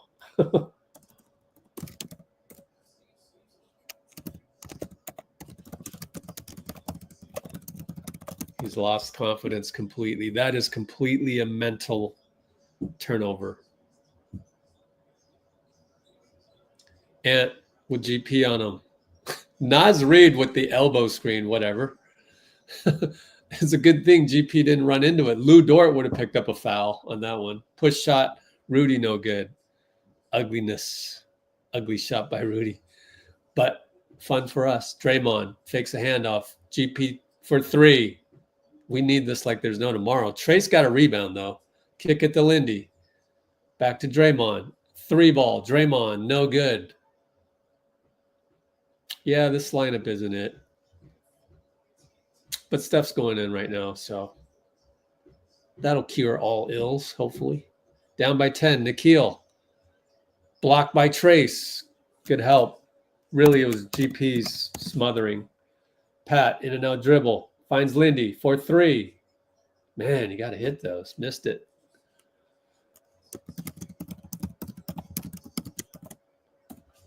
Ant against Lindy. Look at that move. Misses a three, luckily. Draymond taps it to Pat. Outlet Lindy. It's a bad outlet. You're the point guard. Keep the ball. Wow.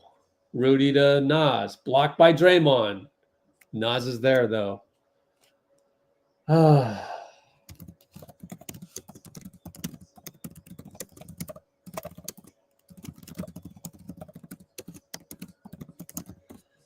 Draymond goes to Trace again. Naz tries to take a charge. Jenna calls a block. Thanks, Jenna.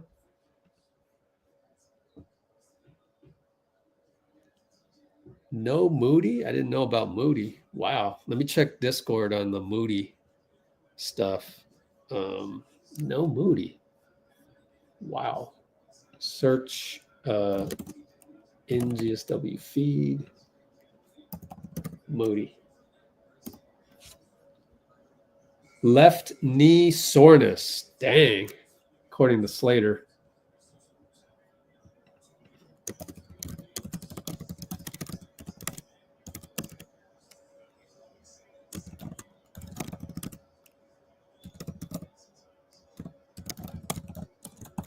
Wiggs and Moody out. That sucks. Trace misses a free throw. Boy, his stock is really down right now. Dante and GP, pair zeros. Screen Julius. Gets it. Julius hands off to Nikhil. Attacks Buddy. Fadeaway 2. No good. GP rebound. Over to Steph.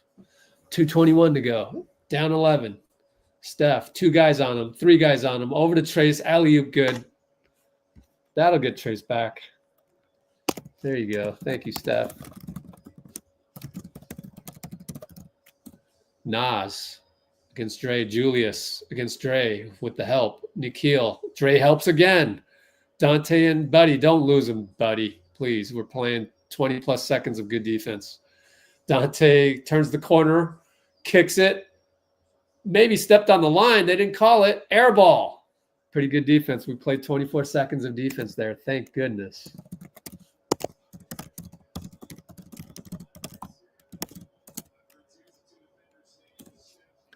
Got to be the shoes, Steph.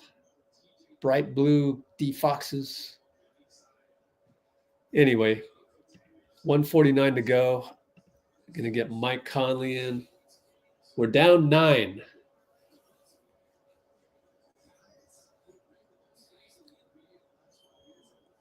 Steph will bring it up.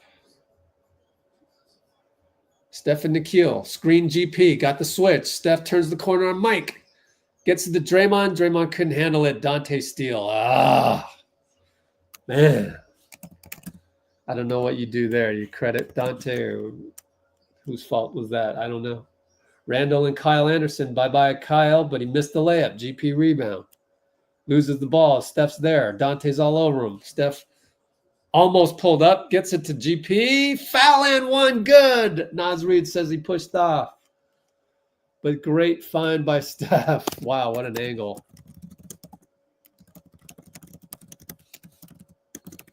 Oh, Finch is going to challenge this. What? Really? Uh-oh. GP's looking up at the Jumbotron, which maybe suggests some guilt on that. I don't know. Did he push off? Let me watch the replay real quick. I'll just tell you what I think.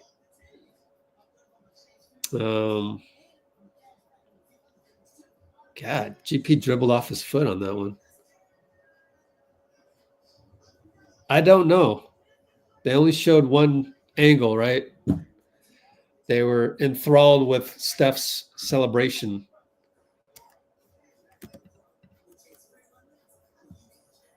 $75-68, 118. Third quarter. Hard to tell from that angle. We need a baseline angle for figuring that one out.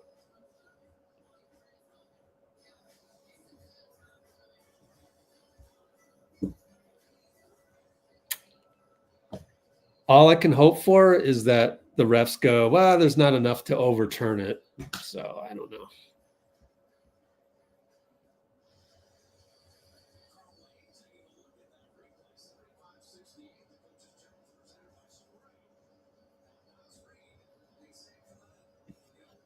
Oh, here's another angle.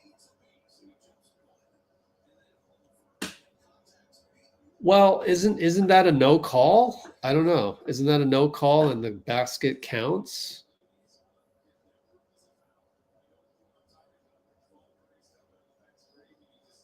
It's totally subjective. I don't know.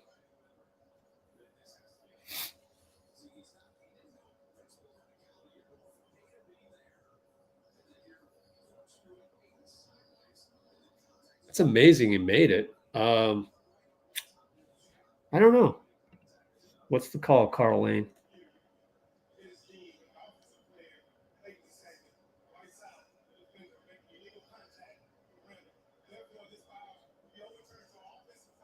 Yep, offensive foul on GP. You know, I mean, I think that's the right call, honestly. The right call that we usually never get on our end when they do that to us, but we're the Warriors, so that's how things go with Dub Nation.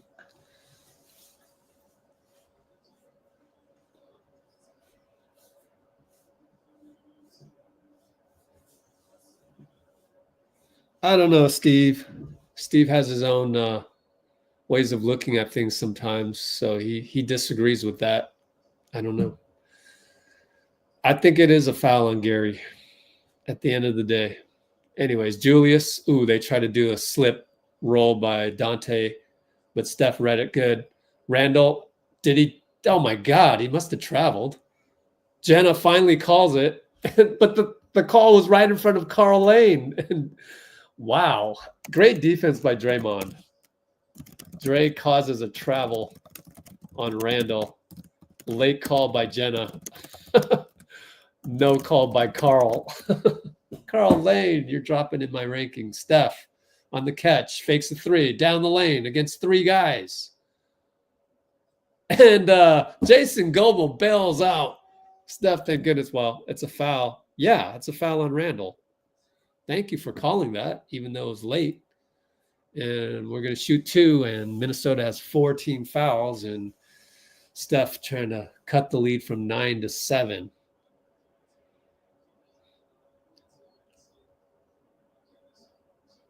See how Steph touches the nail, moves over. I talked about this last night on how to improve on free throws. Just copy Steph. Touch the nail once, move over, one dribble, shoot it. Like, don't even think about it. No 2, 3, 4 dribbles. No, just one dribble and shoot the damn thing. You hear me, Trace? You hear me, JK? Wiggs? Just copy Steph. It works. I copied it, and I shot 20 out of 23 free throws last week. Haven't gotten a chance to get back to the gym, though. Randall to Dante. Dante, right side. Draymond helps. Randall left open. 3 ball. Good. Oh, well. What's his percentage? Like, obviously, we have one of the best defenders of all time reading that. He must have a low percentage. Stats. 35% this year. Maybe don't do that. Give and go. Steph blocked. Out of bounds. Steph's okay. You always worry about any injuries. They're showing a replay. Oh, man. Naz Reid's arm is right in his waist. Of course, we're never going to see that.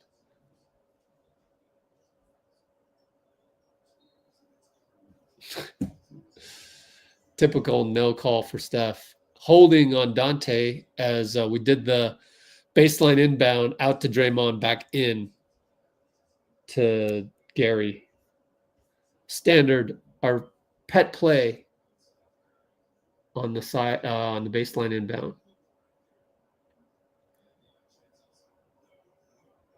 Gary's got to make free throws. He hits one.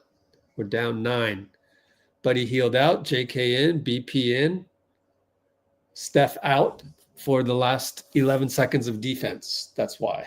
We'll go defense on this one. But we're probably not going to burn a timeout with only 3 of them left for the whole game. So when we have the ball, if we get the ball, but Gary missed. Conley to BP, Conley and over to Dante, and it's a push off on Conley. Ran right into JK. 5.4 was sub back in Steph. And Buddy. Yeah, that's just a bad screen on Mike. He knows it. Steph, 5 seconds. 4, 3. Pushes off Jaden. 3, fade away, good. Cut it to 6. 0.6 left as Nas is going to inbound. Conley heaves it right to Jason Goble. So we are down 6 amazingly. 78-72. End of Q3.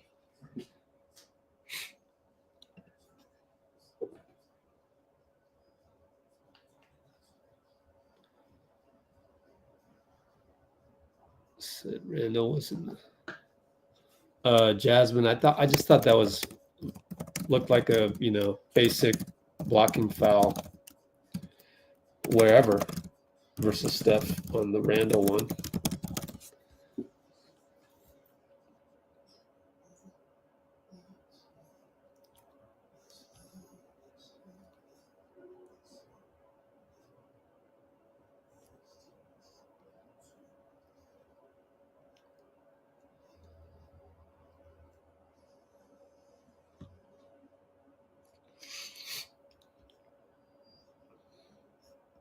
Okay.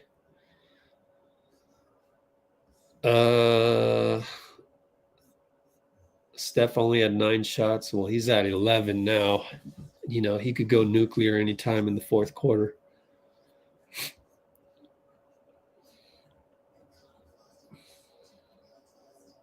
I know Wiggs and Moody are hurt. It sucks.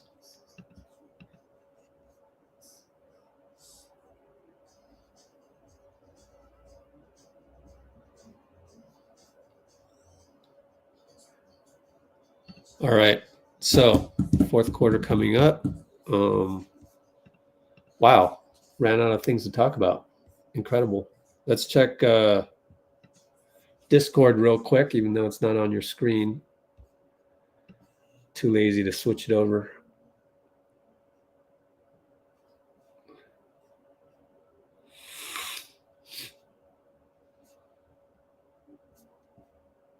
Oh, whoops. Let me refresh that.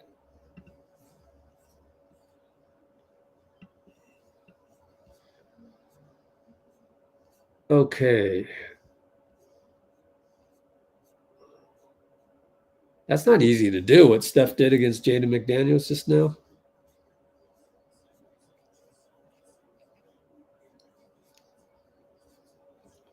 Nothing on the Twitter feeds on Discord.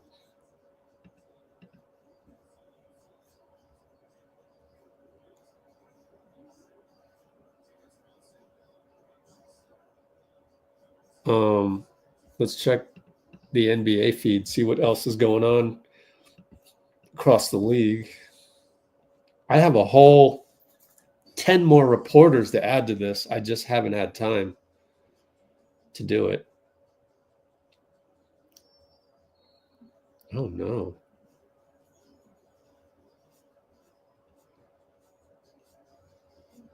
Arkansas journalist collapsed and died, 65 years old. Nope, nothing really going on the feeds on Discord, which is great because then we can just do what we do here. I got to plug in my laptop. Forgot about that. We're good on 44% battery on my phone. For the Instagrammers, I don't think we have anybody live with us. Conley and J.K. over to Dante on the curl. Layup, no good. Rudy over Looney, but it bounces to Kyle. J.K. against Conley. Just keep the ball. All right. Well, we'll wait for Steph. Steph's telling people what to do. Over to J.K. Steph's going to invert a screen, but he picked up his dribble. Ah, come on, J.K. Kyle.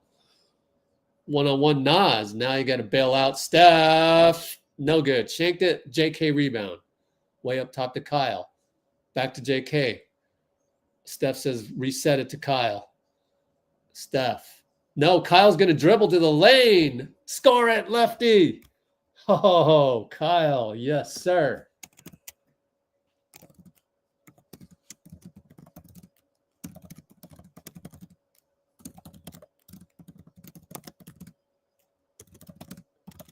And Rudy gets free and scores. Assist Mike Conley.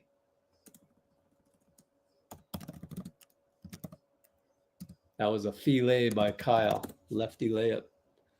He's going to post up Nas. Steph's going to come around Looney. 3 ball. Got it. Pet play, baby. Pet play. We're down 3.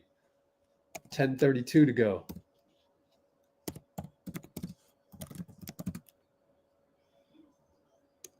Dante for 3. No answer. Steph tips it. Out of bounds. No, that was Lindy tipping it.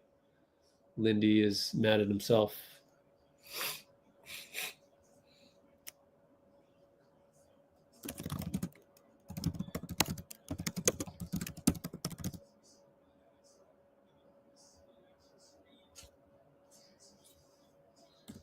Was that Kyle on the assist to Steph 3? And Edwards back in the game. Got poked into the eye by J.K. J.K. beside himself, but you only do that. That look that J.K. has, 3 more years from now, he'll stop doing that because like he'll get more reps and just realize that, hey, a foul's a foul's a foul. I mean, you get raked in the face, you get raked in the face. It happens. You don't need to get all pissy about it, right? Like, I don't get it. You rake a guy in the face and then you're gonna act like you were victimized by a ref. It doesn't make sense. It's just being young. I mean, I used to be that way, frustrated at every little thing, every call that goes against you. Ant, we pinch, we blitz Ant, gets it to Rudy, hand off Jaden, back to Ant. Ant J.K. screen, Ant Loon. Baseline tripled, over to Mike for 3, corner good, buzzer. Jeez. Alley-oop, Kyle to J.K. from half court, nothing there. Pretty good defense, actually. Ant and Looney. Uh-oh. And gets it to Nas, back to him. Ant and Lindy. Dancing, pull up, 3 ball, good and 1. Oh, man. That's your all-star. Going to make it a 10-point game when it was just 3. That's crazy.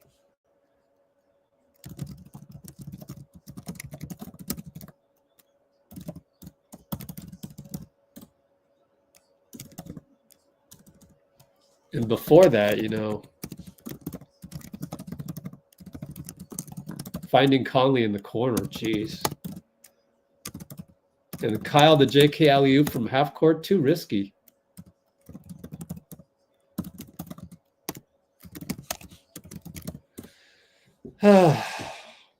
Kyle to Looney, over to Lindy, 3 ball, in and out. Well, Lindy earned it. I mean, Moody's hurt, so didn't have a choice. Ant loses the ball. 10-point deficit, 9:15 to go. Rare turnover by Ant. He has 4 turnovers. Never mind. It's not that rare. 23 points, though. And 6 assists. Jeez. Kyle over to Lindy. Back to Kyle. Kyle with Ant. Steph trying to get himself free of Jaden. Excellent cut. Couldn't get it to him because Conley doubled. Lindy should make him pay, but he can't hit. Out of bounds, Looney. Man, at least Steph is moving well.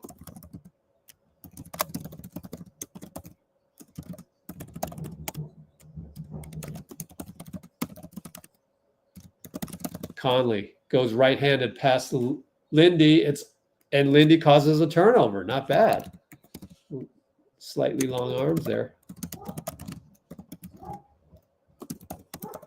So Lindy made up for it.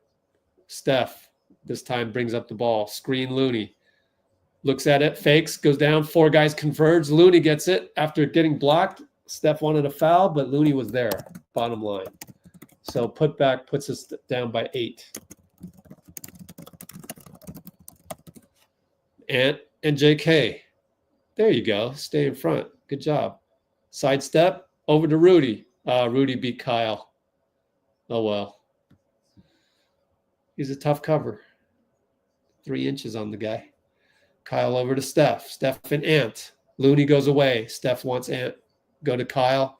Tells Lindy to get out of there. Goes to Looney. Ant off-ball foul on Steph. Knowing the play was coming. They were going to do split screen. Well, not really split screen. They were going to do off-ball screen for Steph after feeding Looney in the post.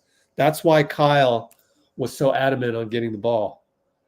God, Ant went nuts on that off-ball foul. What the hell? What is Ant? Give him a T, for Christ's sake. Wow. He's saying Steph can't use his head. Well, you can't push him. You can't shove him. That's ridiculous.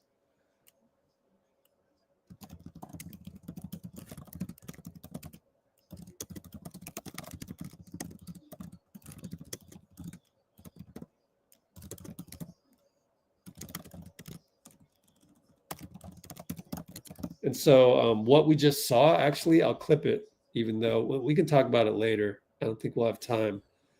But Kyle demanding the ball and telling Lindy to clear out, that's something that will improve in time. We're going to get better and better on the teamwork. But right now, Lindy should have cleared earlier, and he didn't clear the side. Right now, it's min 89.79, Q4 803.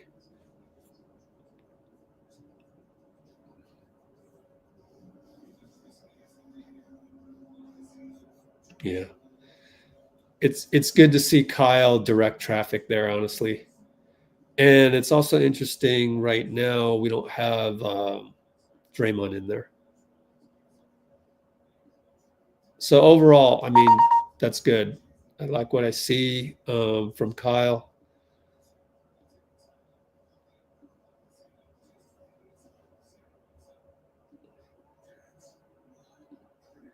You know, on that foul by Ant, looking at the replay, there's an element of unsportsmanlike in that one, isn't there? I mean, you're really tiptoeing on that line right there. If I were Steve, I'd go over and say, how's that not a technical? Is that basketball? Right there, that's not basketball, that's football. You got to slap him a T, otherwise he's not going to know. That's all I'm saying. I would politic with the ref. I'm not saying that should be called every single time, but in the moment, you know, if Steve didn't have so much to worry about on his plate, you know, I'd be the hired consultant to go say, hey, look, someone's got to go talk to the ref right now and say, hey, you got to at least consider what Edwards did right there warrants unsportsmanlike technical, because that's not a basketball play. If that was Draymond, you would have given him a tech. So you got to politic with the refs sometimes. If it was Dray, we're all thinking the same thing. Exactly. Speaking of which, he's just checked in.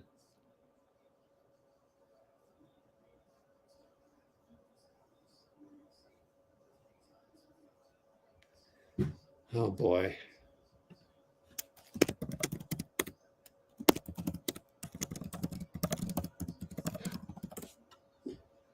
All right, BP in the game.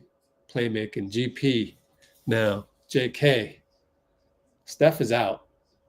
JK attacks. Kick it to Buddy from Draymond. He misses again. Wow, he is struggle city. The thing is that they're wide open. So that's what makes it seem worse, because they're wide open. At least he's not forcing it. Rudy, stripped by Buddy. Buddy finally got a strip. And the touchdown pass, why? Why do that? Who was that? Was that BP again? Oh, my God. BP with another bad pass. That wasn't there. You sub into the game, and then you throw the ball to the other team.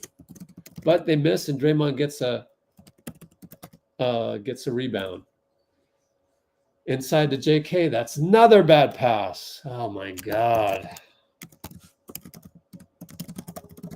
Conley for three. Hits the side of the board.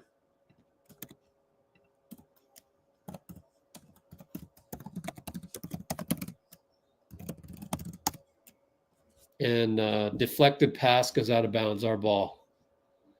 6:57 to go. Steph is at 28 minutes. I think you got to get him back in pretty soon. End up with 34 minutes.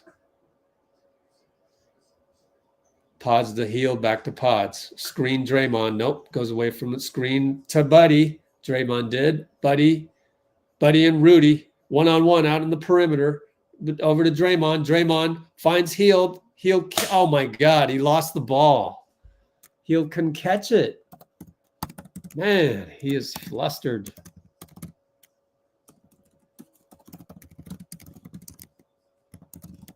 Wow.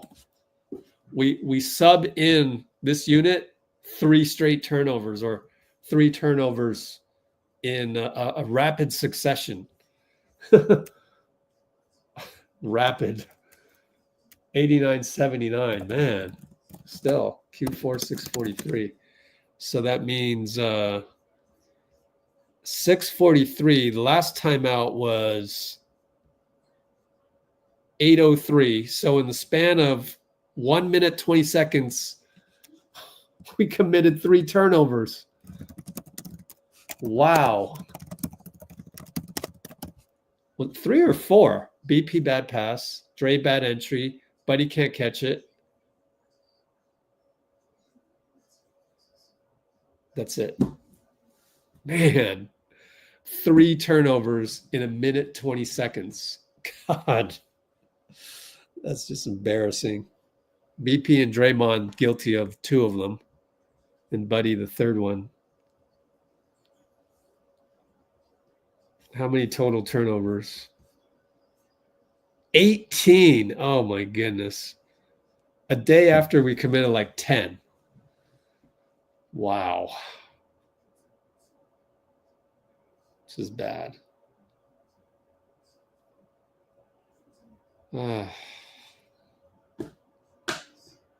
Those aren't winning plays. Those are losing plays. So far, we deserve to lose, and we've only got 6:43 left. So you got 6 minutes and 43 seconds to like prove to me you deserve to win this game. That's all I want you to do is just guys, just play good basketball. Can we go 0 turnovers in 6:43? Can we just do that? And then maybe have a couple good sequences of defense, even though Edwards has the ball on a string today.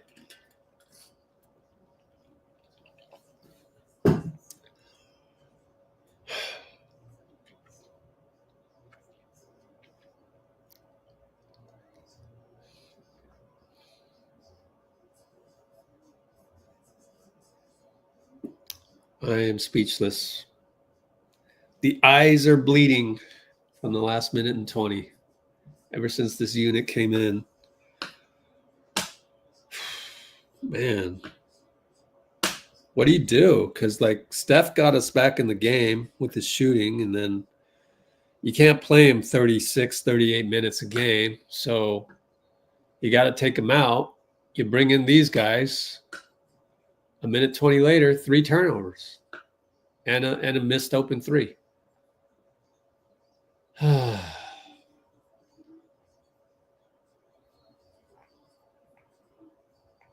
Yeah, I don't know.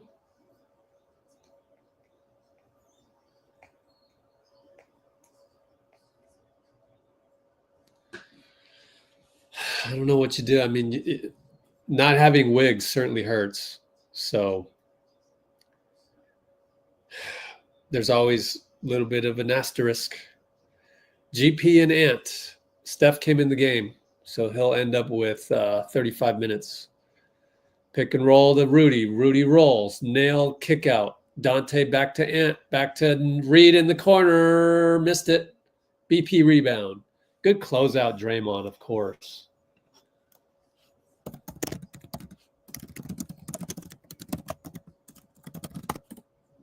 Handoff, GP to Podz, over to Draymond. Fakes a handoff. He's down the lane, swatted by Naz Reid. Oh, man.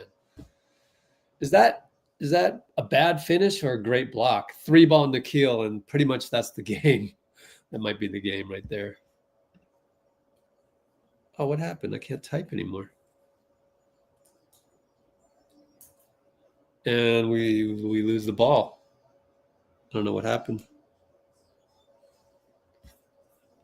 Can't type.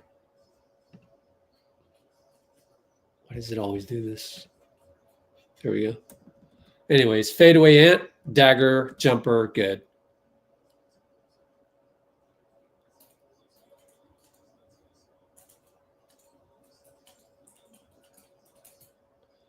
Steph down the lane, scoop, no good. Oh, it's not looking good. Ant and J.K. 5:08 to go. I mean, that's still plenty of time, technically. Ant dagger 3, no good. BP rebound. J.K. outlet. Look aggressive, J.K. Now look at J.K. watching the ball. Cut hard. We're going to go Draymond over to BP for 3. J.K., we played 4-on-5. Steph got the rebound. Sling pass to Chris Weems.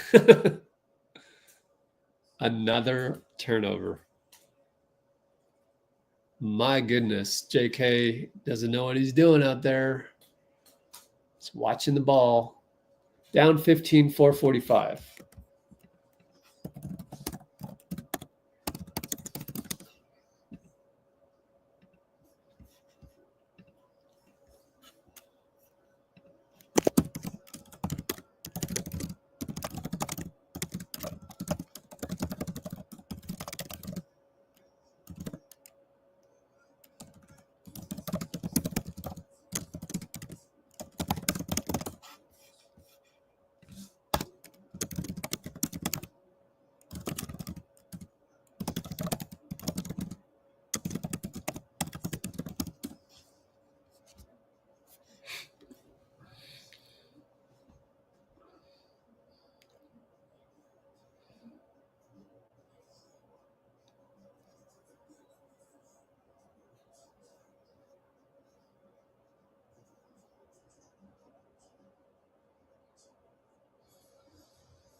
Huh?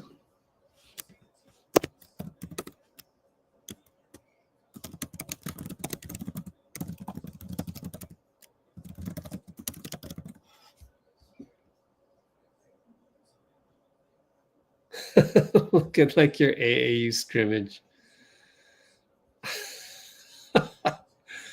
Dubs.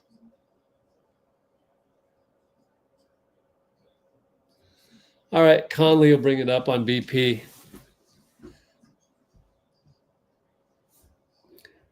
Nas at the pinch. Handoff on the split to Ant. Euro step, reverse layup, and one. Good. Draymond swiped at him. He made it, and it's going to be a 20. Wait, 96. No, 17. Oh, 18. My bad. 15 to 18.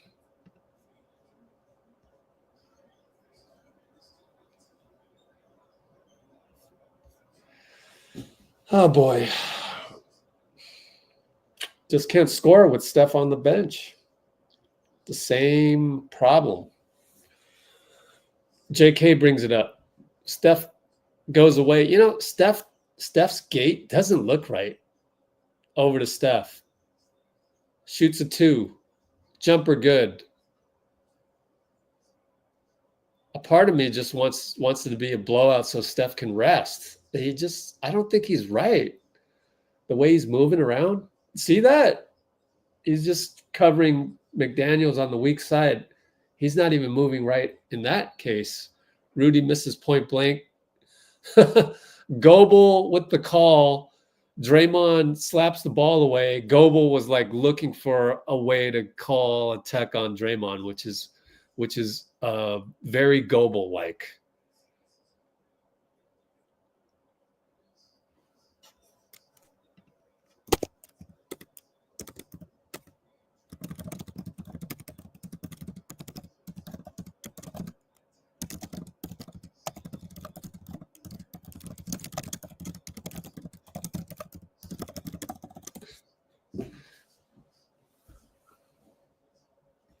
Come on, let's not type in obvious stuff. Can you guys comment something unique rather than the same old, same old? Like, you don't need to state the obvious. Be special. Be a genius. Steph with this pick, he'll pop over Rudy. I think you need to just concede, and he does. So we got 5 new guys ready to check in. Somebody just foul. 14 fouls. Okay, maybe don't foul. Ant comes around the corner, alley-oop to Rudy. I would take a timeout and just sub. Look out, Draymond. BP, 3-ball BP. It's good. We're in the penalty, so we can't foul. But look at how Steph is moving. It's just not right, man. Golly.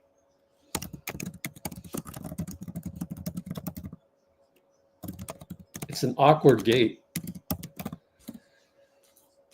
So hopefully nothing happens.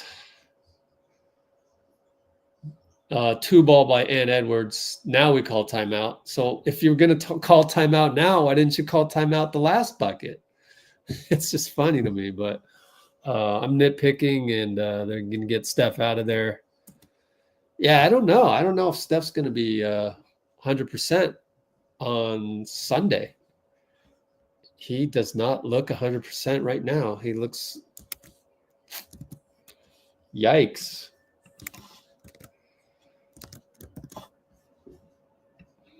We got to learn how to score without Steph on the floor. And maybe he should rest next game. In the grand scheme of things, this can't just keep going, like just the inability to score with Steph on the bench. And now you might not have Wiggs. All in all, Wiggs probably, oh man, probably shouldn't have played last game, but we needed him, and he helped us win the game.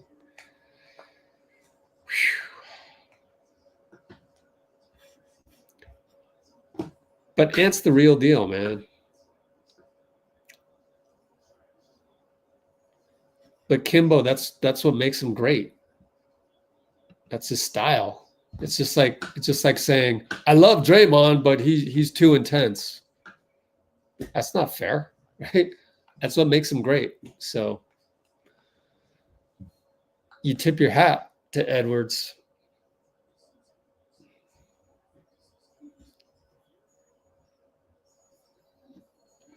Kyle gets Nas Reed. Nope, short on the jump hook. 2 minutes, 38 seconds, and we'll take the L.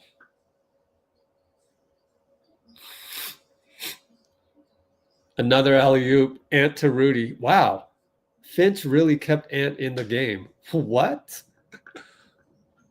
I mean, didn't you know we were waving the white flag?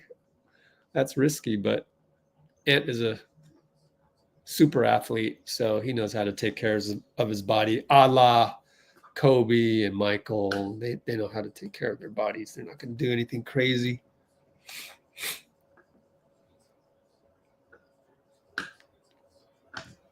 Jeez, what the heck?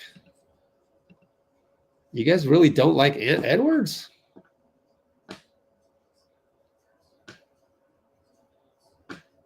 So what, man?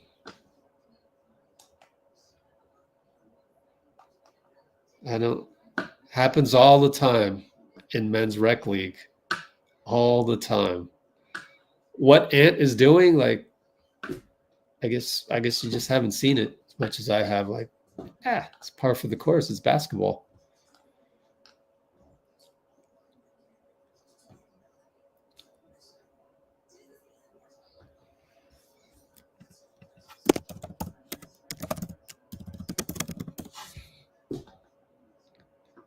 Everybody's forgetting about DeAnthony Melton again.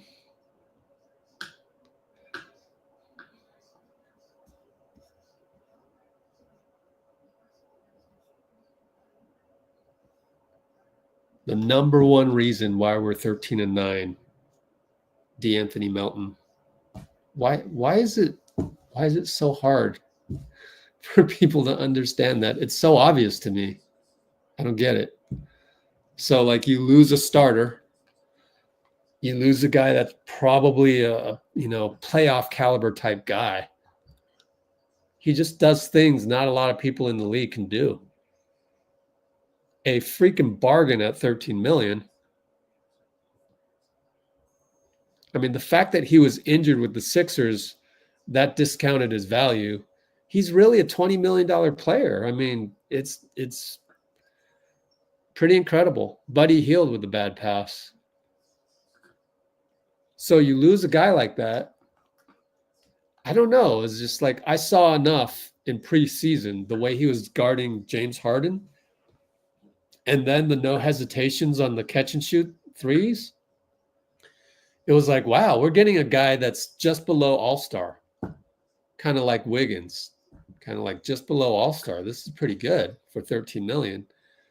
And I guess nobody else saw it because I guess they just weren't as giddy about it as I was. So you lose a guy like that. I mean, you're going to be 13-9. Look at the Pelicans. Pelicans have massive injuries across the board, and what are they? 5-18. I mean, so like it's not like they're a terrible team. It's not like they made a mistake in the roster. It's not like, oh, their coaching staff doesn't know how to find people who can score the ball. They had key injuries. Same thing with the 49ers. Same thing with the Warriors. So like, stop it. Like this like expectation that we should be like so awesome without Melton. Like, I don't get that. It's not talked about enough. It's almost disrespectful to D'Anthony. But it's that same old weird social media behavior. Nobody's talking about it. I don't get it. People don't really, did they not watch the things D'Anthony was doing? Like, that can't be replicated here. Dante DiVincenzo is a shorter version of him and less productive. So let's look at Dante's numbers. That's a good comp, honestly. 11 million. So it's about right. So he's 12 million. Melton was 13. Melton's probably worth more than that. Like Naz Reid is only getting paid 13, 15 million. It's a deflated market. So like, yeah, I think Melton's probably worth, you know what? Probably worth same as Clay. 17, 18 million is what I would say. And we don't have them.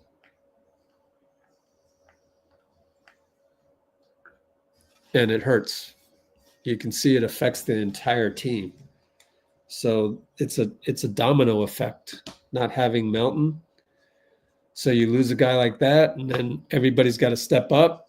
And the problem is they're unable to step up on a consistent basis like Melton can. So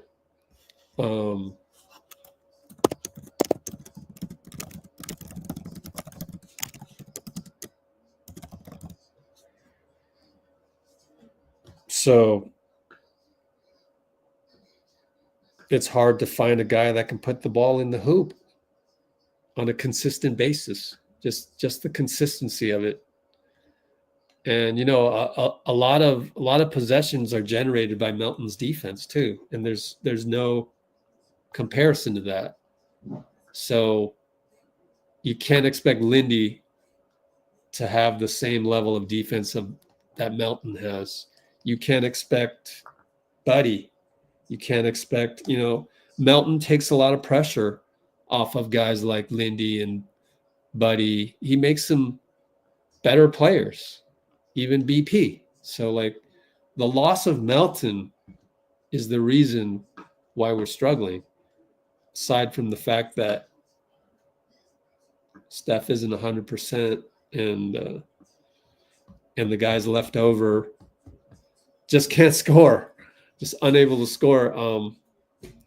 I didn't see much of the Buddy Hield JK inverted screen. So, you know, I think it's gotten so bad that now you gotta really think it through, and that's probably where the coaching staff came up a little bit short. I don't know why. I mean, you got Steph back, so then you were doing more of the Steph inverted screen, but I'd rather have I would just run it back, do Buddy and Kuminga on those. And I'm not quite sure why we didn't do that more often. Maybe it's just reintegrating Steph and Draymond in the whole thing kind of messed it up.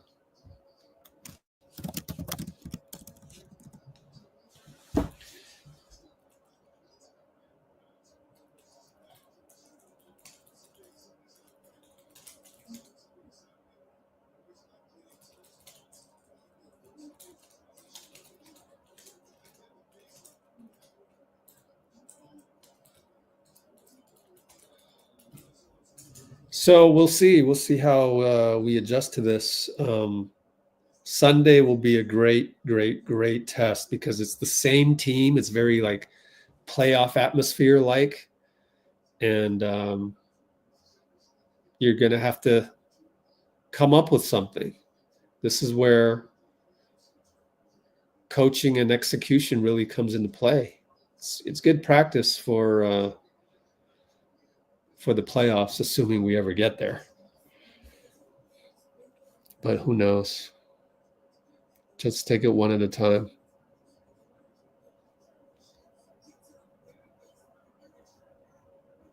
Man, Siobhan, it feels like you're shouting.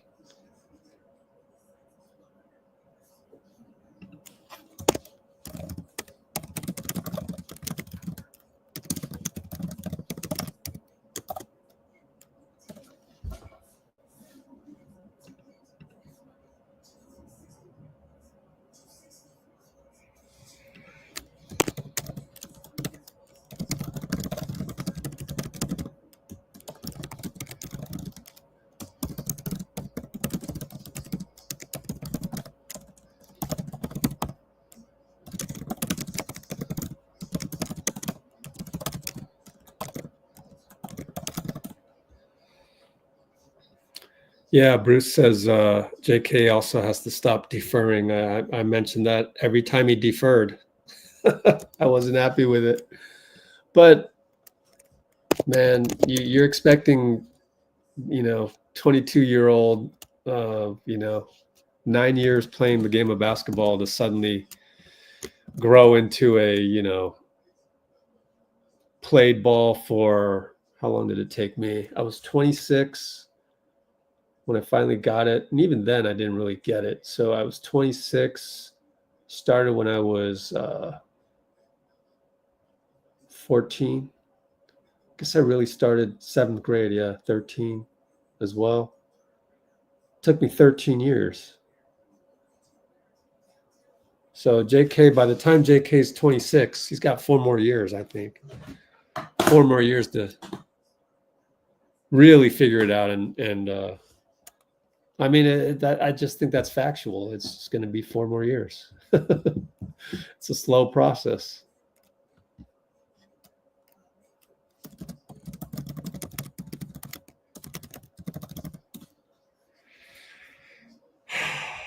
But then the NBA timescale nowadays is compacted. So maybe it won't take 4 years, maybe 2 years. Who knows?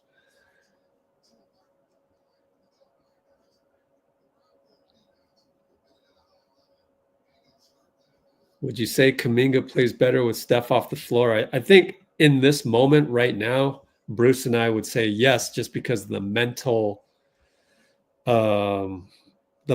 game of JK deferring to Steph every single time. So right now we'd probably say yes, but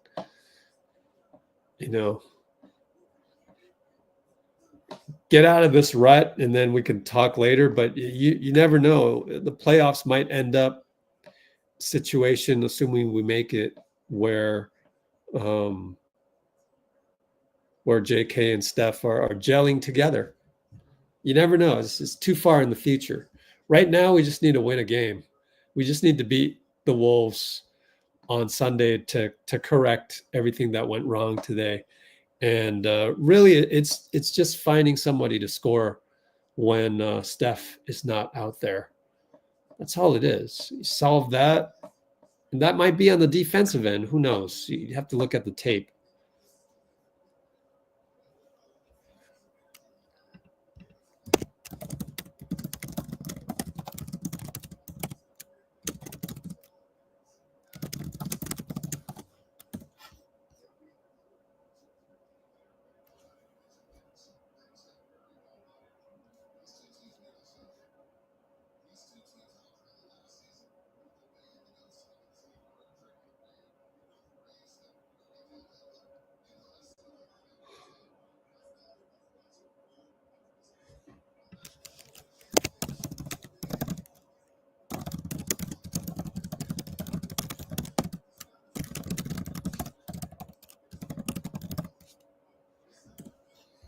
And then, yeah, I think looking far down the road, it might end up that our best combination has Wiggs and J.K.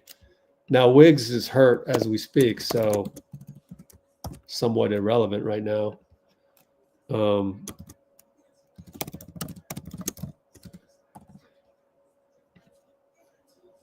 So when you do that, then Draymond has to play the 5 because J.K. isn't a knockdown shooter. So Draymond at the 5, then that's a lot of wear and tear. So it's like a domino effect. So so who knows? I mean, I think the most correctable thing right now is just find a way to score when Steph is on the bench. And that means Buddy Hield, J.K., inverted screen. I mean, it's staring at us in the face. So I don't know why we didn't do it, but I'm not the type of guy to just assume that someone's stupid or an idiot. Notice how I never use those words, right? Like, there's probably a reason why we didn't go to that. And that reason was we got Steph back and we got Draymond back. And that's a lot to have on your plate, is to reintegrate 2 guys at once and get them reintegrated with the squad. So then you kind of, whoops, forgot about Hield, Kuminga inverted screen. So that's where I would go. But, and you know what? Just unleash JK. At this point, Bruce, do you agree with me, Bruce? At this point, how about just give JK the green light? Just say, dude, I want you to actually not defer to Steph. Like, what we just taught you for the last 3 years, forget about that. Just be hungry. Anytime you get the ball, just attack. So that's what I would do.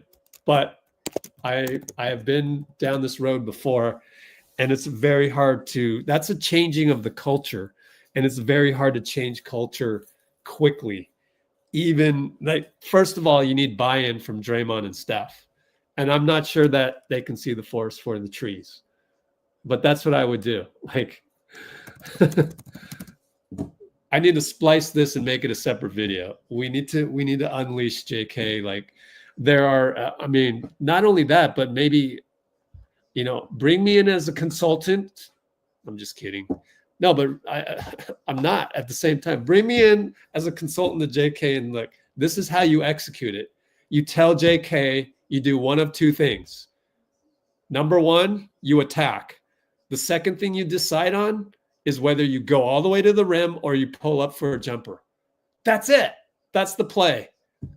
Make it simple for the youngster. I've been there before. I know this. Like, I've done these reps. So that's my advice. Somebody clip that, send it to the Kerr coaching staff.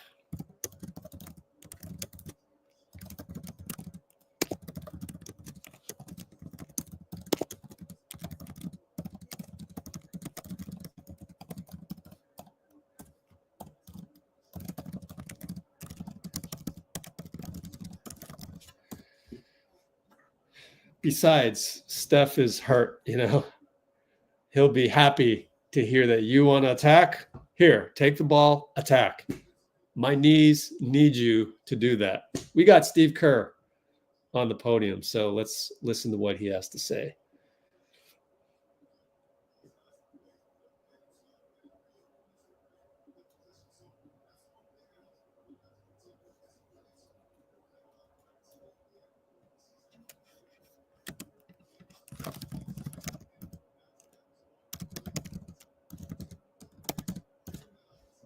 Oh, I thought we had Steve Kerr, but it's on mute.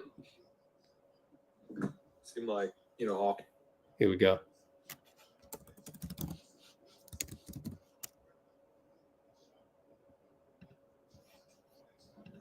Seemed like, you know, offense was the main issue tonight. Particularly, I think you had 3 really long scoring droughts. Just, Yeah. What was the problem? So, I mean, besides just their defense. Yeah, we couldn't get organized. We played a pretty good first quarter offensively, scored 31 points, and we just were out of position over and over again, which led to us having to go one-on-one against a great defensive team, best in the league a year ago, and obviously they've held the Lakers and Clippers to 80 about the past 2 games, so they're finding their way defensively. So we have to execute better. It's simple as that. 22 turnovers, not going to cut it. And if we went through, and looked at them, which I will obviously tonight, I don't think that many of them were forced. I think that most of them were poor spacing, which led to difficult one-on-one situations for our guys. So the spacing's got to get better. I'm sorry? Why don't you think you were organized? We're trying, we're mixing and matching. Obviously I started differently. The reason for starting differently was to try to help the second unit get organized with Draymond. But we need some more practice time. We've got to get our act together. We were much better offensively the first couple of weeks of the season, and last couple of weeks we've been struggling, which is why I've been searching lineup wise. Tonight the game got away from us a little bit. Moses got hurt early. Wiggs gets hurt I think early second half, so that changed all the rotation patterns. But doesn't matter. We got to have guys who are coming in and ready to execute and get to their spots, and we go through our stuff, and we're gonna have to go over it more, obviously. Steve, was there a point when you felt the game getting away, or was that earlier, or did it come later? Well, both. We fell down 19 in the second quarter, and then had a good finish to the second, and then a great run in the third to cut it to 3. So felt like we were right where we needed to be, but then it got away from us again, early in that fourth quarter. And what is it about their defense that makes it so difficult for offenses to run their stuff? Well, they got a lot of long athletes. McDaniels does a good job on the ball. Obviously, Gobert, at the rim.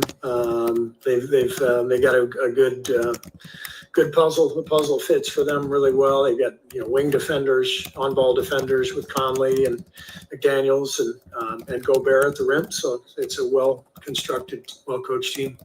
Is Draymond, the alignment starting with Draymond coming off the bench to organize the second unit, is that something you want to look at going forward? Or is this just a one-night trial? I want to look at it. I mean, we're trying to maximize Jonathan. Playing him with Wiggs, playing Loon to start with that group, means that Draymond doesn't have to guard the opposing center right from the get-go, which I think is important. Then we can, close with Draymond at the 5. So in theory, I like what it looks like, but we have to play better. We have to make better decisions. Is there any early indication with Wiggs and Moses? I don't know anything. Yeah. What have you noticed from Steph in just the 3 games he's played since the diagnosis has been made public? With what? With Steph, the 3 games he's played since the diagnosis, it came out. What have you just noticed about his game? Well, he wasn't in top form tonight, obviously, but I thought he was great. In Denver, and looked good, physically looked good, and so this is all part of it. I mean, especially as you get older, there's going to be bumps and bruises, and some nights you feel better than others and all that stuff. But Steph will be fine. I just wanted to clarify, so you plan to keep Draymond off the bench at least, I'd like to give it a look, but we'll see what happens with Wiggs and Moses. I mean, every injury affects every rotation, and but the idea is we're trying to make the most of Jonathan's ability to get downhill, to get him more time. He and Wiggs last night were fantastic. So we're searching for ways to get those guys more involved, and not wear down Draymond and Steph. And that's kind of the trick. And then finding combinations within that as the game goes. And, I thought in the second quarter, we were searching for some combination. We tried a couple things and they did not click. And so we've got to constantly, think about everything. At the same time, I don't want a revolving door in the rotation all season long. So it's a tricky puzzle right now, trying to fit the lineups together and find the right combinations. And my staff and I need to find those combinations. Thank you.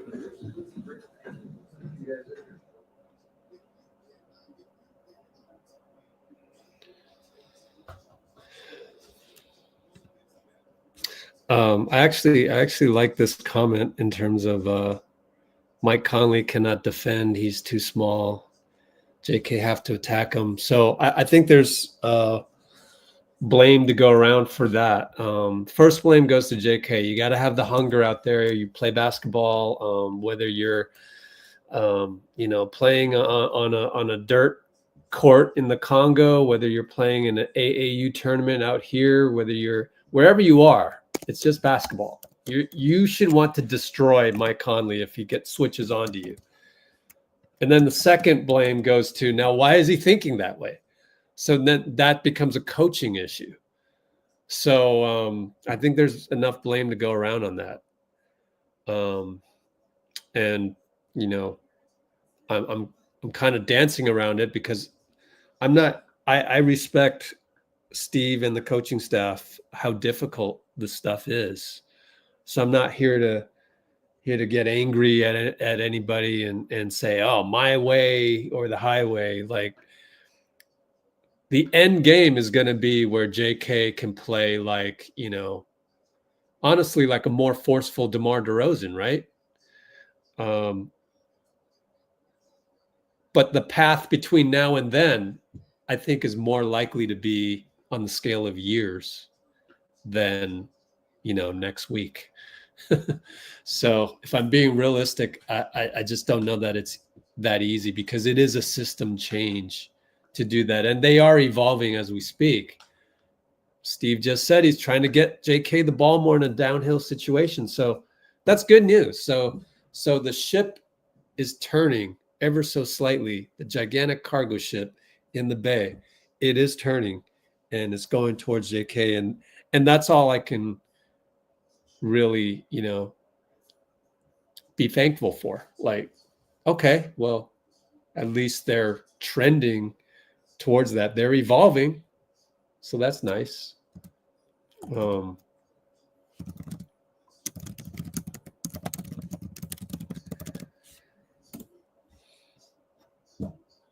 I think it would be easier if JK just knew that if he showed the ferocity of wanting to destroy Mike Conley, let's say. Excellent example. Sorry to pick on a future fringe Hall of Famer, but Mike Conley is an awesome basketball player. But just to bring that up is like, however, the Steph and Kerr system with Draymond prevents that. So we're seeing an Achilles heel of the Steph Curry system. And there's nothing right or wrong about that. It just is, right? It's like anything else in life. Like, you could look at me like that. You could compare me to other channels or other Warriors pundits or other Warriors journalists or whatever, right? Hot take people. Like, I have my strong points and I have my weak points. And so not everything is invincible. Not even Michael Jordan was, right? Because Steve will tell you stories where Mike ruled with an iron fist. And you better meet his level of mentality or you're not going to last on the Bulls. And that's a very high pressure packed, boiler room environment to play in. Granted, it won 3 straight championships twice in a row, 2 times, I mean. But is that a fun environment to play in? Heck no, right? So a fun environment would be like the ecosystem Steph and Steve Kerr created along with Draymond. That would be fun. But then what happens when they get old and it's time to, pass the torch to a guy like Kuminga? It's going to be very difficult to make that transition because you're so used to. I mean, we just spent 3 years teaching JK how to look for Steph, and now we're gonna change that around and say, no, actually, we want we want to find you the ball. I mean, it's difficult, and that's the Achilles heel of Steph Curry's system, and it is what it is. It's not good. It's not bad. It's actually more good than bad. You have to look for the bad parts, and I think we found one. So we got to evolve, and in fact, it took us a whole year last year to find out that CP3 type of ball player doesn't fit the Steph system, right? That'd be like the only guy we'd allow that, right? CP3, future Hall of Famer, first ballot. Okay, we'll try this. But it wasn't in alignment with the type of, chaos that Steph can create. So, so that's a long diatribe of the one weakness we've uncovered of the Kerr, Steph, Draymond ecosystem.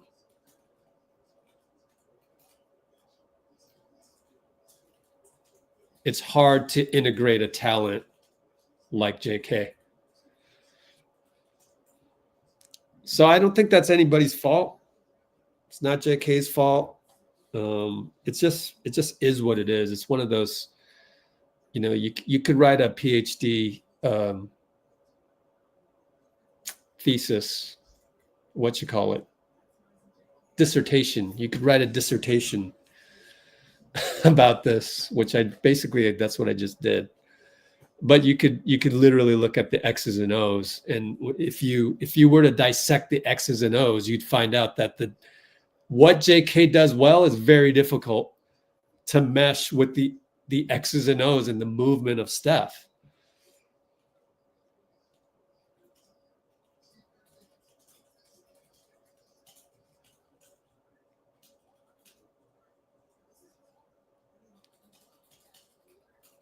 And so I think that's the one thing I want to leave with you guys is that this stuff is complicated, and social media, the regular media, ESPN for sure, Perkins, all those guys, they're going to brainwash you into feeling emotionally, and it's all about emotional regulation. Okay, so again, emotional regulation comes into play where you have the ability to see through the complications, to see through the matrix, to see what's really going on. And I think what's really going on is that it's difficult to mesh Steph's it's difficult to mesh the talent of Steph with the talent of JK. And but that doesn't mean you don't want to try. You definitely want to try, because JK, the talent of JK is very, very reminiscent of like Kawhi Leonard, of like really Kawhi Leonard. I mean, you get a chance to get a Kawhi Leonard on your squad, you just got to try to make it work. And I think it's not that hard. So I think it's just more attention, like energy on that. Like you have to come to grips with, okay, we've got 36-year-old knees with bursitis. Guys, we have no choice. We need to, this is like wartime. This is like do or die. You know, like the franchise, you know, depends to keep the franchise going at the expected level of competition. We have to change the mindset, and then changing the mindset is the toughest part, because before you can change the X's and O's, you got to change the mindset, and we're seeing it slowly. And it's like, how many more losses of this fashion is it going to take for you to do it? So we had to lose 5 straight before we did the healed Kuminga inverted screen. Then we lost again going away from that. So it's lesson after lesson. It's like, how many mistakes in a row before you change? And it goes back to life. Same thing. How many mistakes have you made the same way? How many relationships were broken the same way before you stop and look and you go, I need to change. So now I need to change, and then all the relationships will get better.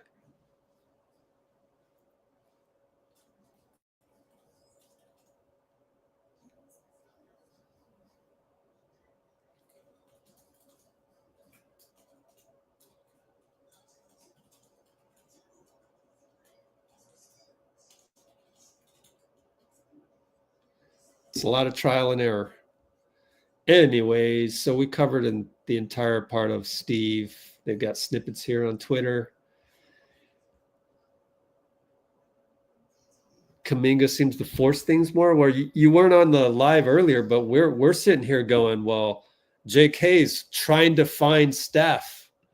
He doesn't even realize Mike Conley is guarding him, and he's deferring. And it's like, man, every time JK touches the ball, I'm like a video game. I'm like barking out instructions.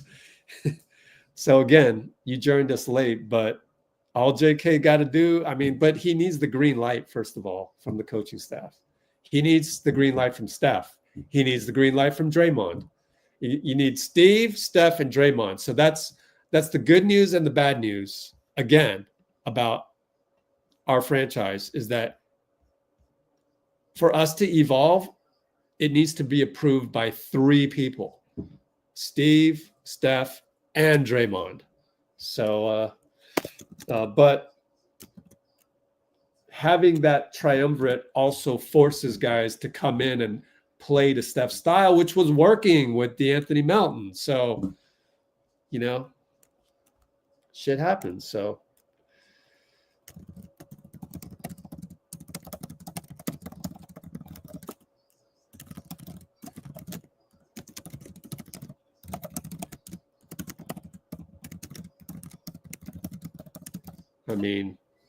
training camp started and we integrated Melton and Kyle and Buddy perfectly. And Buddy always talked about it. He's like, yeah, these guys are champions, so I'm going to do what they say. It's on our channel. It's on Everybody Healed. Every time he goes to the podium, he says something of that nature. And that's good. That's good at integrating new guys in. But now that we've got problems with that and we need to evolve and change, now it's hard because now you need the approval of all 3 guys.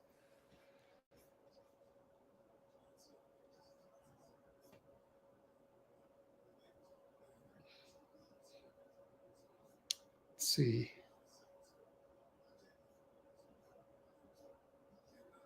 Well, if we get Vucevic, he replaces Looney. Okay, so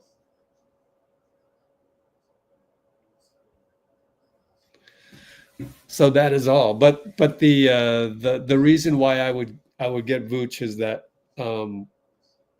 even though Looney does some heroic things, we get a $20 million salary slot that can be used in the offseason.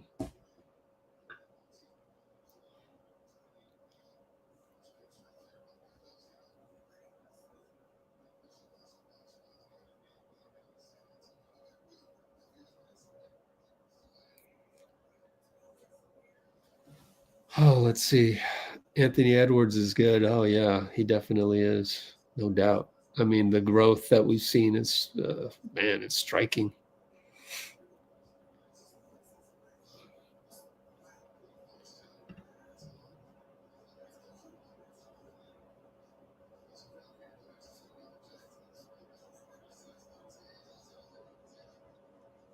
Oh, gosh.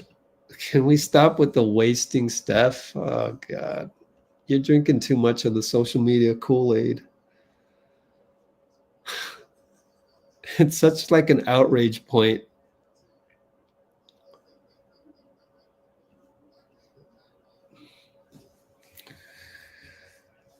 Oh, let's see. I think the only thing we need is just find a way to score when Steph is on the bench.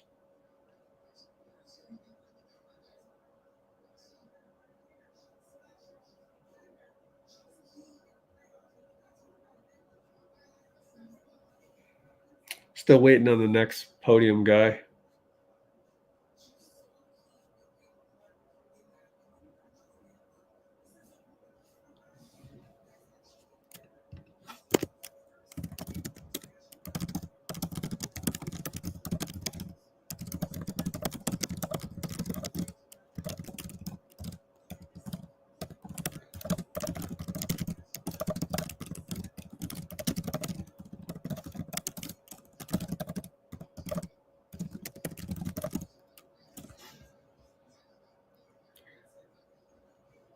Very simple. We need a shooting guard.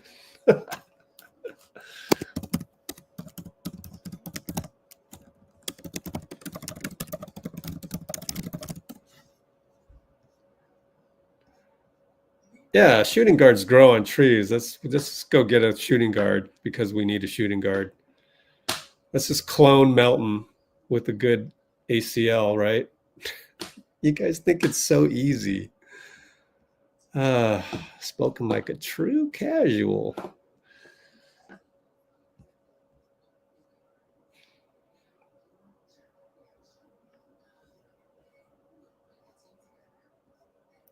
Anyways, I got a compliment from 9Zoo earlier. I gotta screenshot that. I saw it earlier, but I skipped it.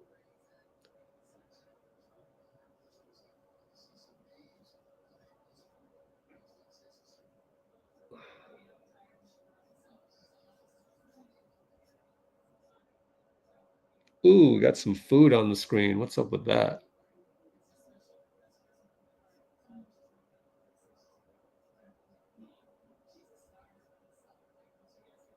Oh man, we only had 27 likes. So if you're not gonna hit the like button, at least buy me a coffee. Buymeacoffee.com. Let's go Warriors. Let me make sure that link works. Yes, sir, it works. You on Instagram, the two of you. Go to buymeacoffee.com/Let's Go Warriors.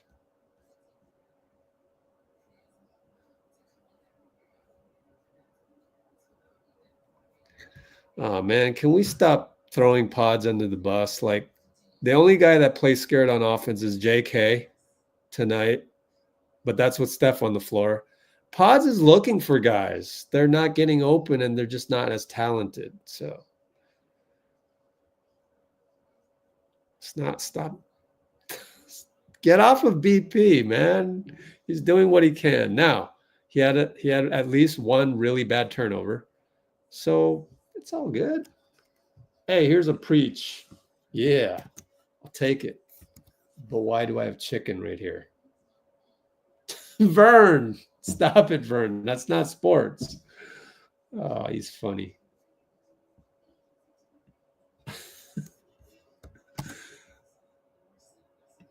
Oh, Vern Glenn.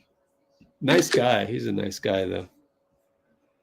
A friend of mine actually is his producer. I haven't talked to her in a long time.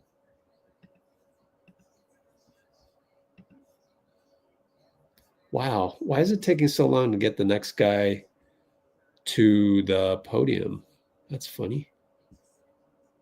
342.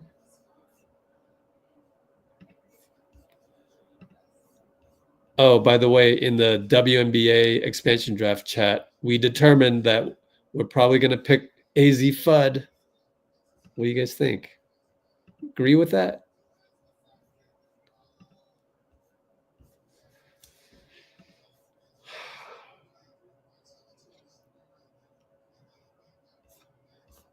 Anyways, what else are you guys saying? And do we have anything new on the Discord other than chicken? No, it's chicken. Jordan Clarkson. Well, here's what you do. You change the back screen to hoops hype. And we take a look at how much he's making, because that is a huge determinant of whether or not it's worth it. Utah Jazz. I think he makes too much.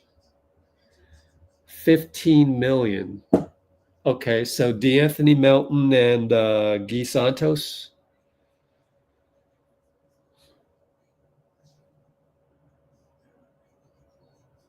Sure. Jordan Clarkson. I don't know.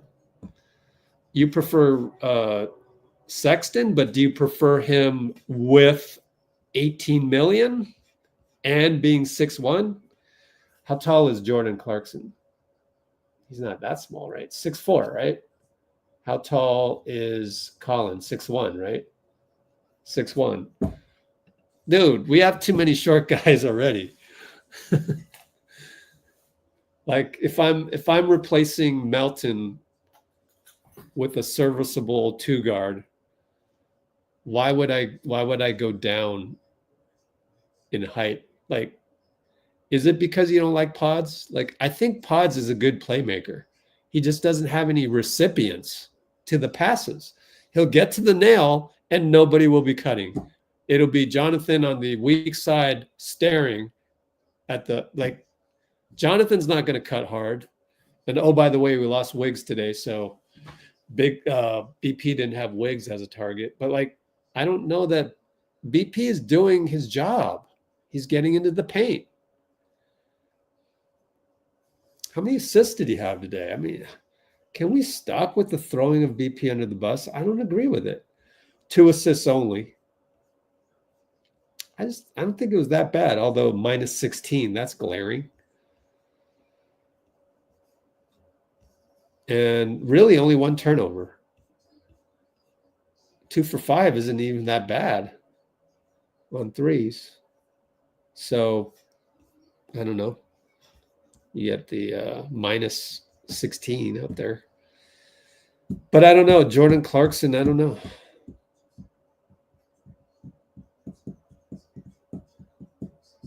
I think we can get better internally.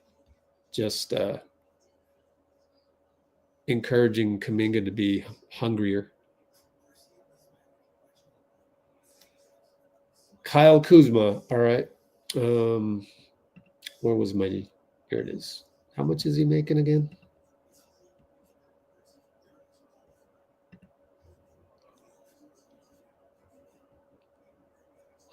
$23 million. That's going to take Melton and probably GP2. That's 22 million, and then Guy Santos. We got Looney on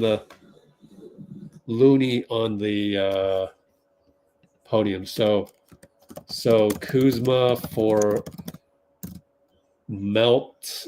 Did I say Looney? No, Melt, GP2, and Guy. I don't even know if that'll work. But is that what you want?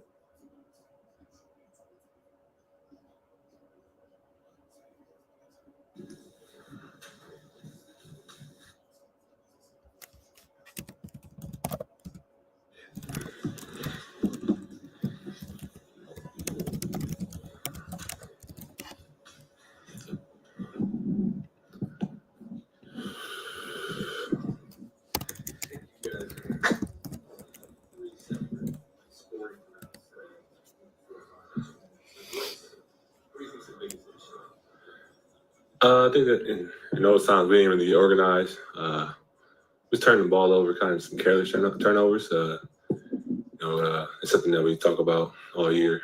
being a better organized and a lower turnover team. And I think when we they're a good defensive team, we got to struggle a little bit, but when we turn the ball over for no reason, it's gonna be tough to score and tough to win.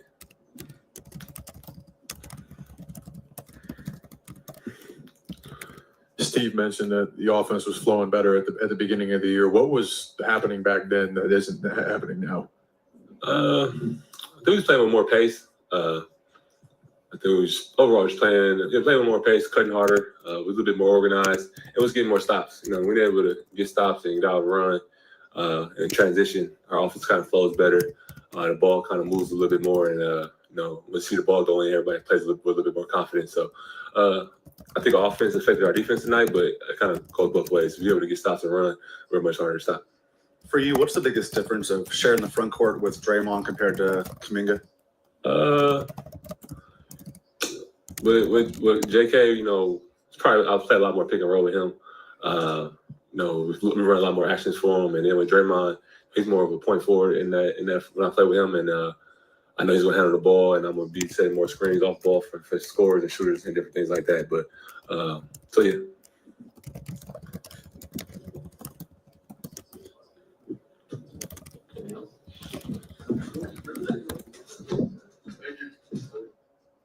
Wow, that was quick. We waited that long for 2 minutes of Looney. All right, let's see who's up next. Probably get BP up there. Second-year player. Get up on the podium. What are we talking about?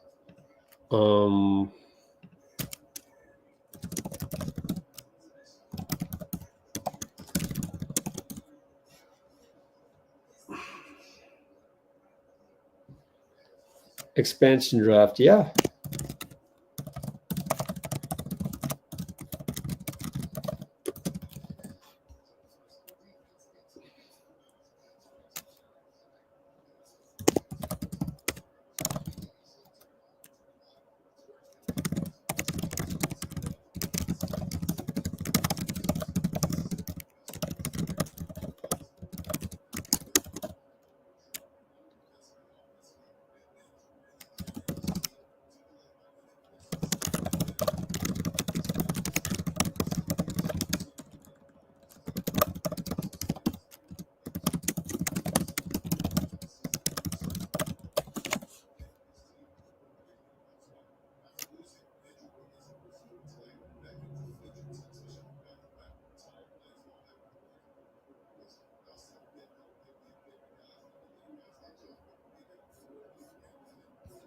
Cam Thomas, come on, man. Oh my god.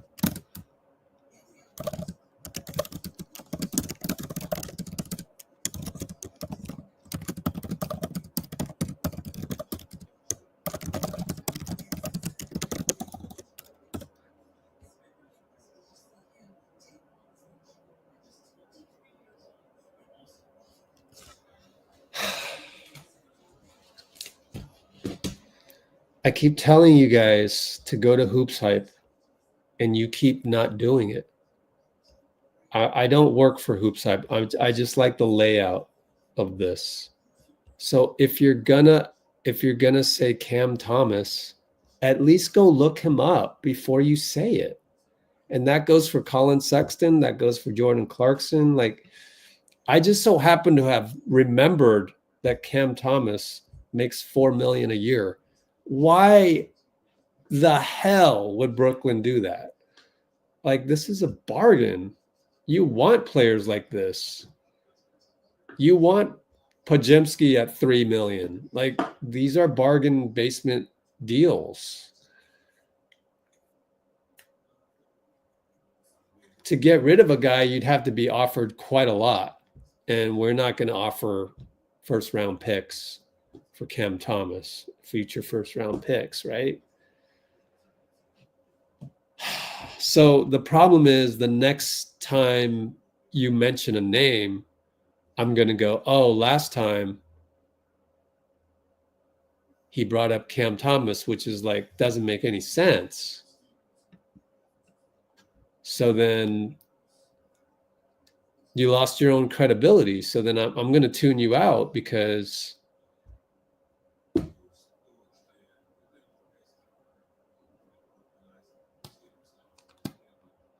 you guys don't understand the salary cap. It doesn't matter if he's expensive. It doesn't matter if he's cheap. Like if you're Brooklyn and you got Cam Thomas on 4 million, Ken, why would you trade that? That's what you want.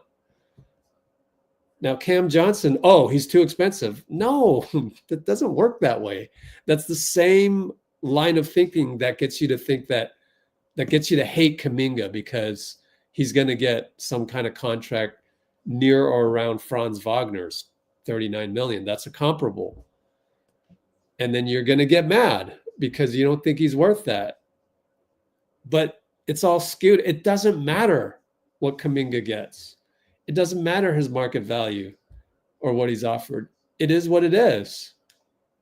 If somebody offers JK 40 million and we match it, then we have a $40 million trade chip. It's not a bad thing. It just, and the other thing, it's actually a good thing because at that point in time, it's definitely worth the market value. Now, you're new to the channel because if you had been here, then you would have seen all of last year and all of the offseason. Guys, new guys, listen up. Me talking about how Wiggins was untradeable at 26 million. That's why the marketing deal didn't happen. Solely the reason, because Wiggins is not worth 26 million, did not play to that level. And that's why I did the video. The video here was to say Wiggins is the fulcrum. So you can go get Cam Johnson, but you're going to have to match the salary with that of a comparable salary, which is Wiggins. Therefore, Wiggins is the fulcrum. If you want a star player, it's going to involve Wiggins. So you better get something back that is more than, say, Cam Johnson. So Wiggins' contract is the fulcrum. Here's the link. Go watch it or don't go watch it, and you'll hear me repeat what I'm saying over and over again. But those of you that have been on the lives ever since this past off season and late last season, I've already said that nearly every live stream during that time. So it is what it is. I mean, you guys, you casuals just refuse to look at salary cap tables. Then that's what it is. Then we deal with a lot of people that don't get it. That's fine.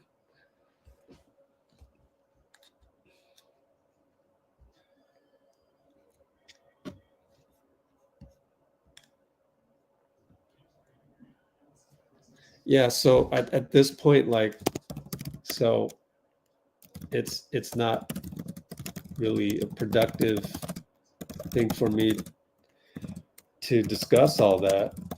So just Google it, it's out there. It's complicated.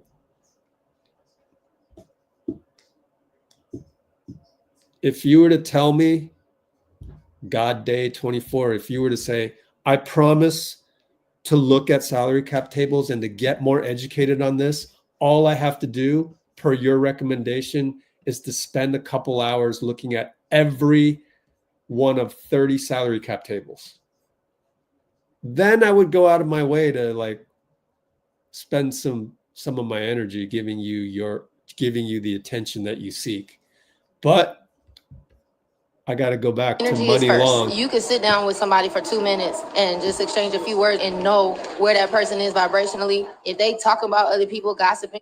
Now, you're not negative, you're not any of that, but you're just throwing out stuff and it's like, you're sapping my energy, man.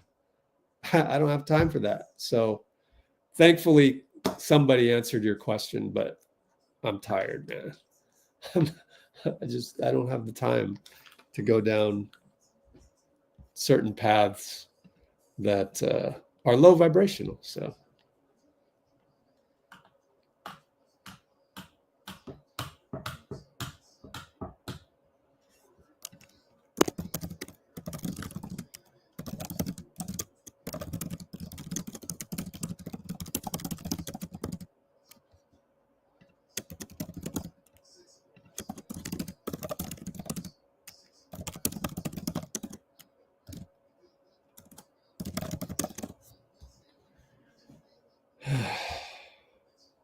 I'm ready to bail on you, Ken. Can you just prove to me that you are what you say you are? Just say something smart about the salary cap.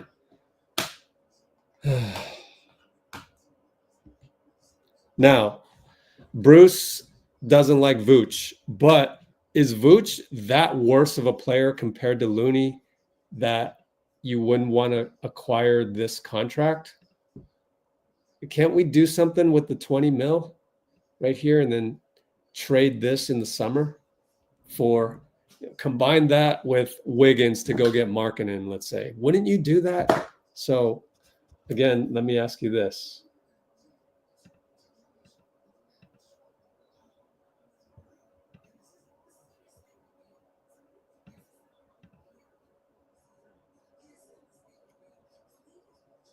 Okay, there you go, Ken. But so now I just want you to, be able to envision trades. So like, we're not getting Cam Thomas. Okay, we're not.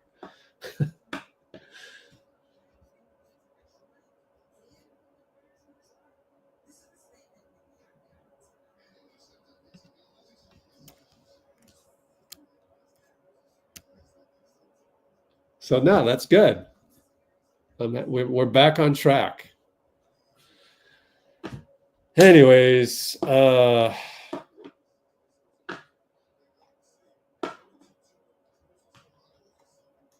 any other trades we want to look at? Because like, I think for Sunday, I don't think we'll get a trade by Sunday. So by Sunday, we have to improve the team internally. And yeah, and to look around for trades is like, man, let Mike do his job. And then later, if he said he tried and he couldn't find a trade, then I believe him. All right, Bruce Brown, we're throwing some darts out there. Okay. Bruce Brown is on what? What team is he on? Orlando? Nah. Detroit? What team is he on? I forgot. Went to, I don't know what team he's on. Toronto. Is he on Toronto still? Or did he get shipped? Look at Toronto. Oh, man, 23 million. Wow. Ooh. So you trade I mean, he's coming off the books anyways, right? So why would they want GP2 and Melton for Bruce Brown? He's coming off the books anyways. But they might want Wiggins, so you're going to trade Wiggins for Bruce Brown? I think that makes us worse. Cam Whitmore. Well, I mean, I don't even need to look at his salary. And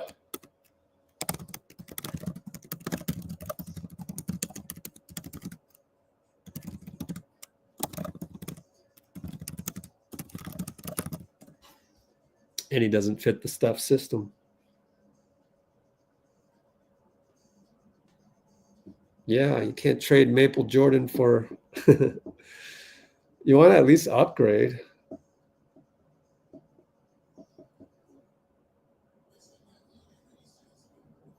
All right. We're still waiting for somebody else to get to the podium, so we'll just do that.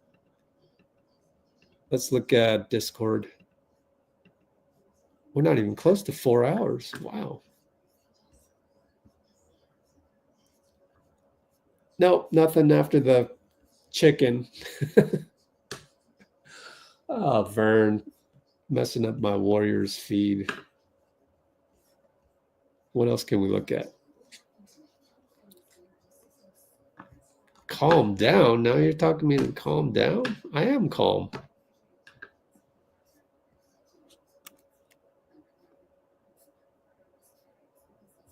I can't even remember what you asked last time.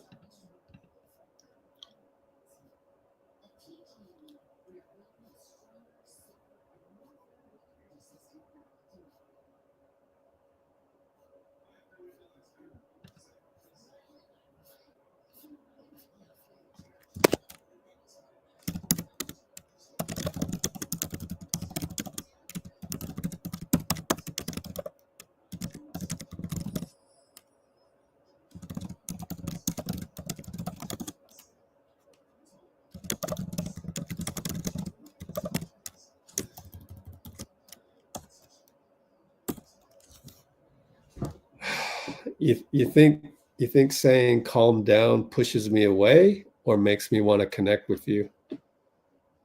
It's like this. You know why you guys are like this?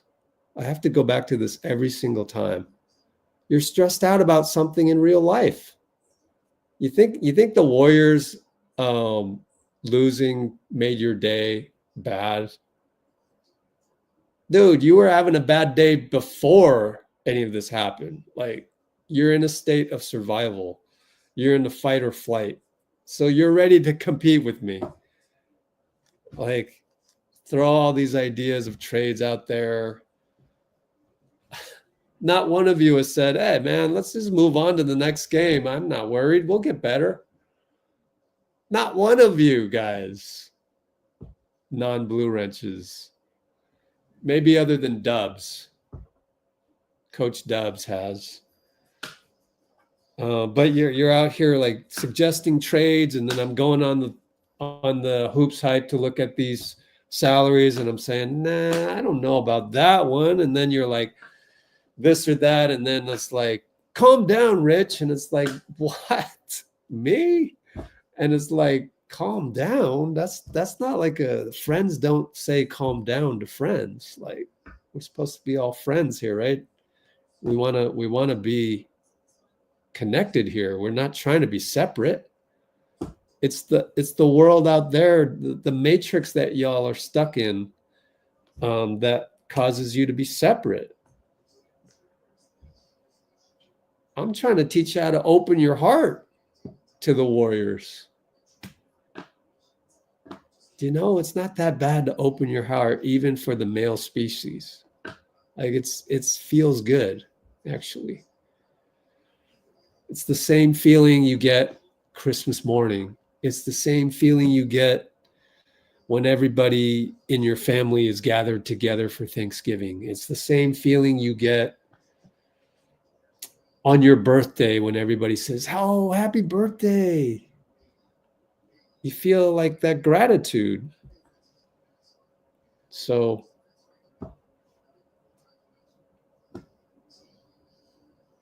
I think some of you guys thumb type stuff into comments on social media, whether it's my channel, Instagram, and you're already tense. Like, what happened to society where you can comment to make a connection with me? But you're making you're thumb typing to compete with the guy. And it's like, or to complain. So if you're not complaining, you're competing. And it's just like, how about let's try to connect?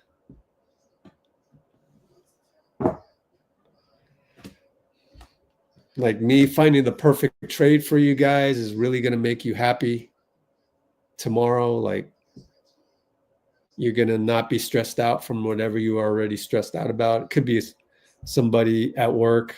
That's why I left. Again, I have to repeat. To be honest, a big reason why I stopped going to games, and it took me a while to learn this, to evolve and figure it out. But the reason why I would actually turn down a credential to film Steph, to be close to high five Steph. He was the one that butt slapped me in Portland after they came back to win, and I'm filming him, and suddenly he runs past me. I'm like, oh, I got good footage of that. And he butt slaps me on the way to the locker room. Who amongst you would pass that up?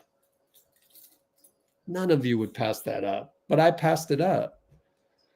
I mean, I was fortunate enough to experience it, but like, I got tired of the competitiveness of NBA media. Either I'm competing with, like I said before, the NBC cameraman, or I'm competing with some reporter from Clutch Points.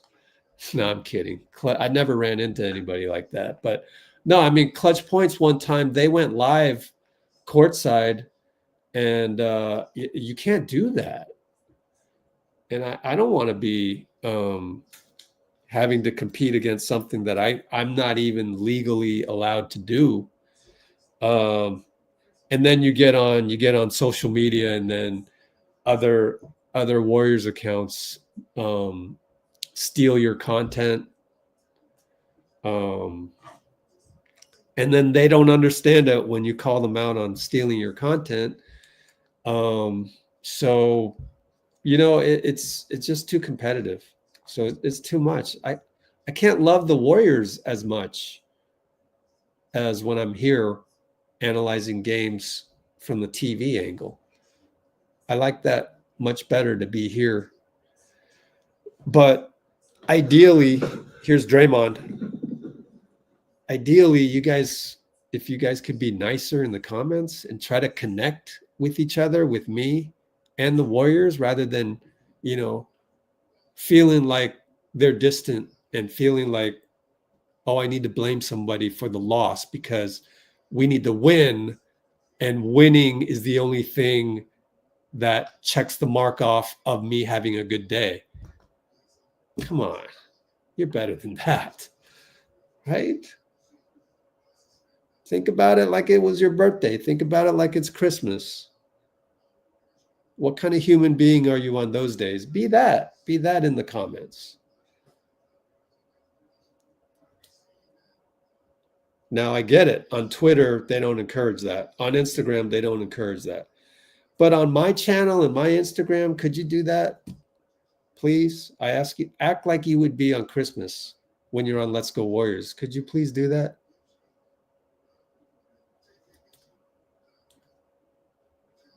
Here's Draymond.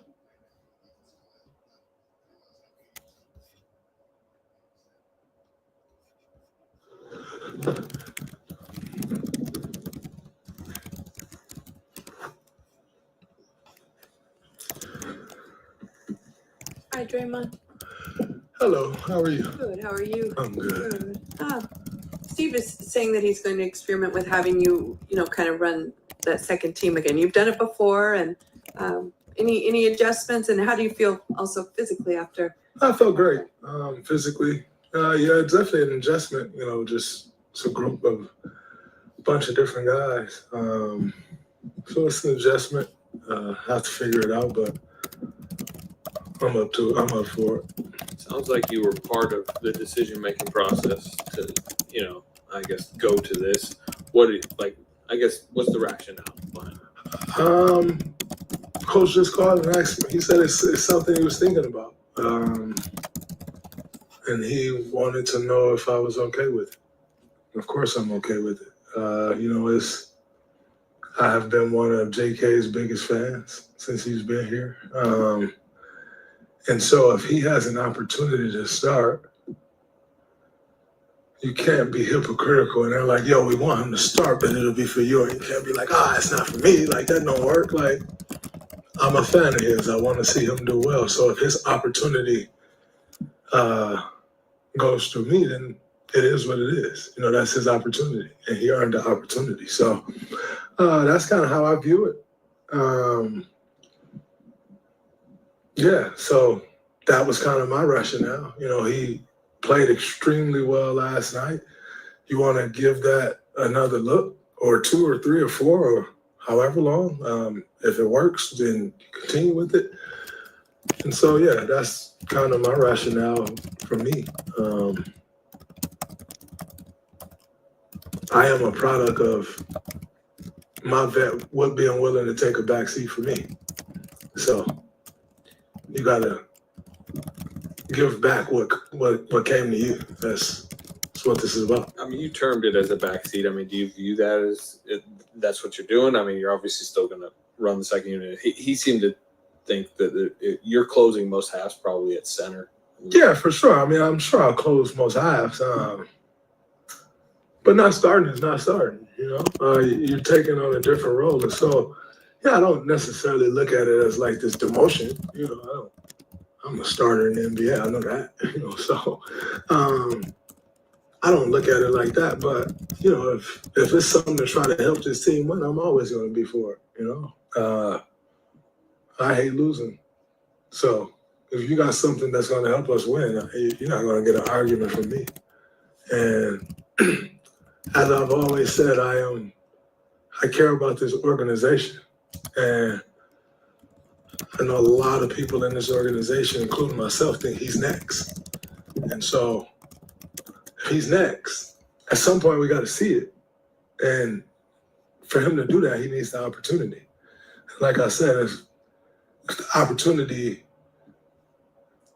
falls on you, being me, then that's what it is. And you got to figure it out. And so he's earned the right to get that opportunity. And when I come back here in 10 years and I'm even more great than I am now, I want to see this franchise thrive in. So if he's the guy that's going to do that, which I think he's more than capable of, then great. It's perfect. This might be tough to answer, but do you feel like you would have been willing to make a move like this earlier in your career? Maybe. Hell no. No chance. Absolutely not. But I'm not very early in my career anymore. So mindset has to change. If you want people, as a leader of a team, if you want people to buy in, then you can't be the guy to not buy in when it's not necessarily going your way. And like I said, I don't view this as a not going my way thing, but most people will, you know?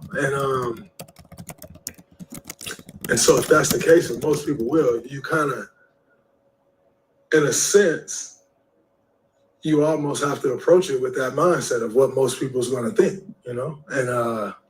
And so I don't, like I said, I don't necessarily look at it like that. But, you know, when we started the season 12-3, week 13-9,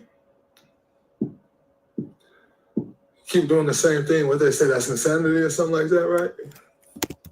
So it's cool. Is that sort of what happened tonight again in the fourth quarter as well? It's just, you know, you guys were kind of hanging there for a while, and then at some point, Minnesota just seemed to take over.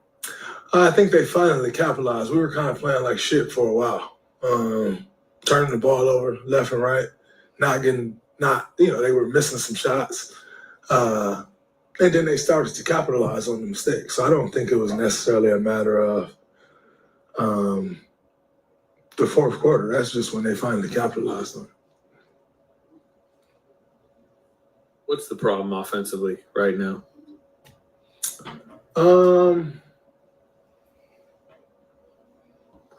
If I had to answer, we would fix it. So I don't know. But we gotta figure it out.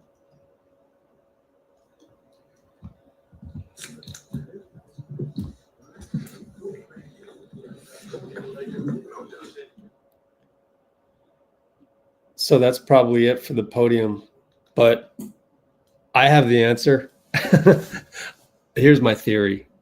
My theory is that, well, let me first write it in the notes. Draymond said that if he had the answer, they would have fixed it. It's what I already talked about.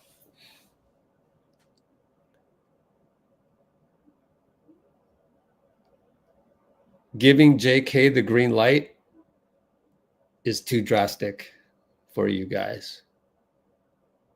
That's what you guys need to do, and you need to go from point A to that point B. I said this last year after the Christmas game. I wrote an article, maybe 2 of them. Go look it up. Let's Go Warriors. In fact, we can go look it up. Search on Pet Plays. Pet Plays.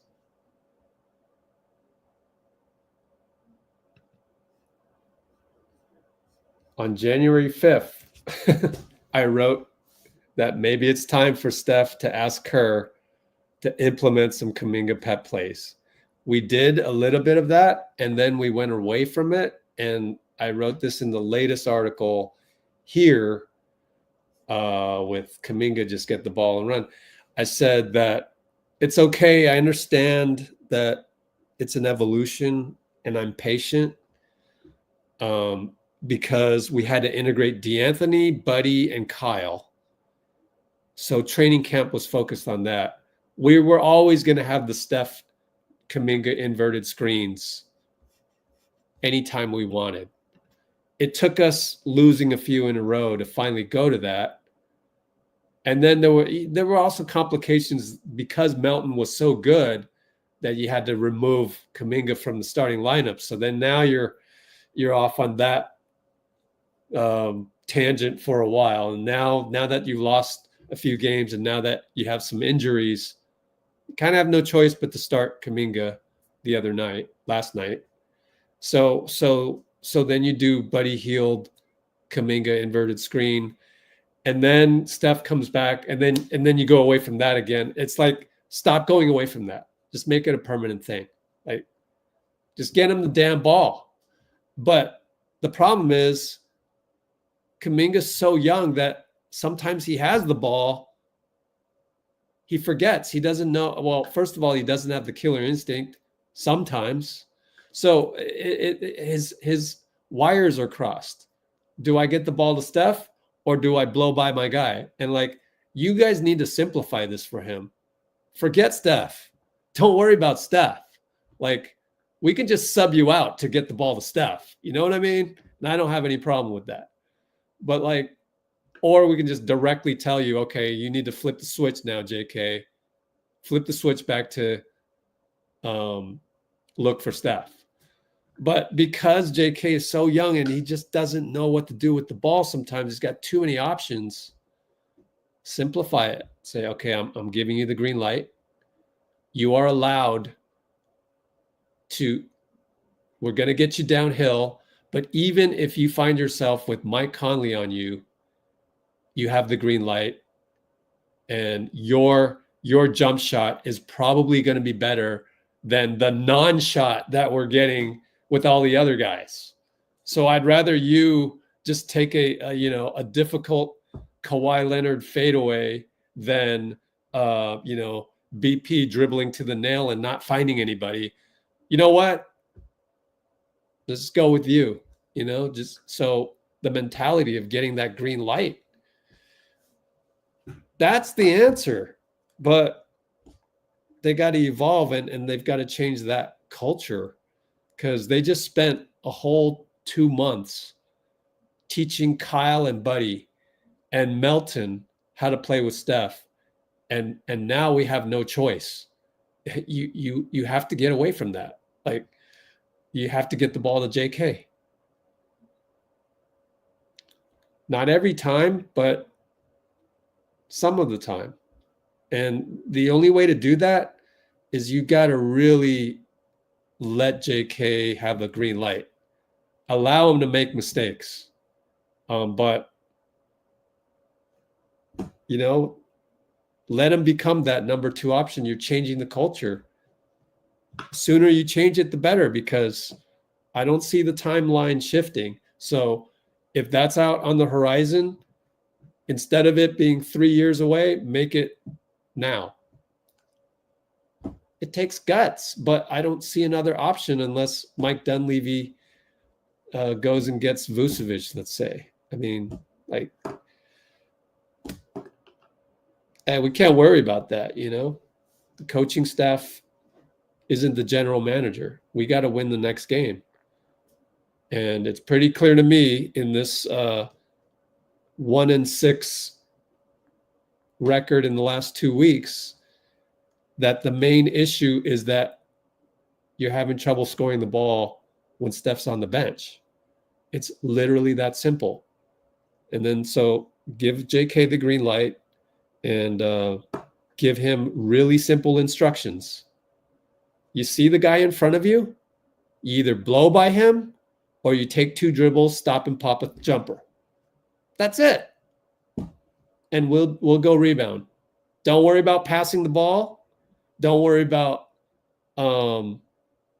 getting fouled or going to the, you got Rudy Gobert in front of you. I mean, think about it, JK. Dribble, stop, and pop. You ain't going to take him to the rim. Dude is an elite rim protector. Just analyze what's in front of you and keep it freaking simple. It's not that hard. I mean, I'm saying this and I'm envisioning my dad coaching me the same thing, when I was young. Like, let me make it really easy for you. Like, first of all, like if he had did this for me back in the day, like when I first joined his team, I joined his men's rec league team, right? And it took some time, but soon I was the best player on that team. And I was 21 at the time. I wasn't great, but I was better than everybody else on the team. And we played in a low enough division, but like he didn't need to say it, but it would have been, I would have reached point B a lot sooner if he had just said to me, look, Rich, this is your team. I mean, we can't really say that with Steph around, but Rich, you get the green light, number one. And number two, just go to go-to move number one. And if you don't have that, go to go-to move number two. And that was one thing that he always taught me was, do you have a go-to move? Number one, you got to have a go-to move. For JK, it's the standard get downhill, in and out dribble, that kind of thing, shuffle your feet, whatever.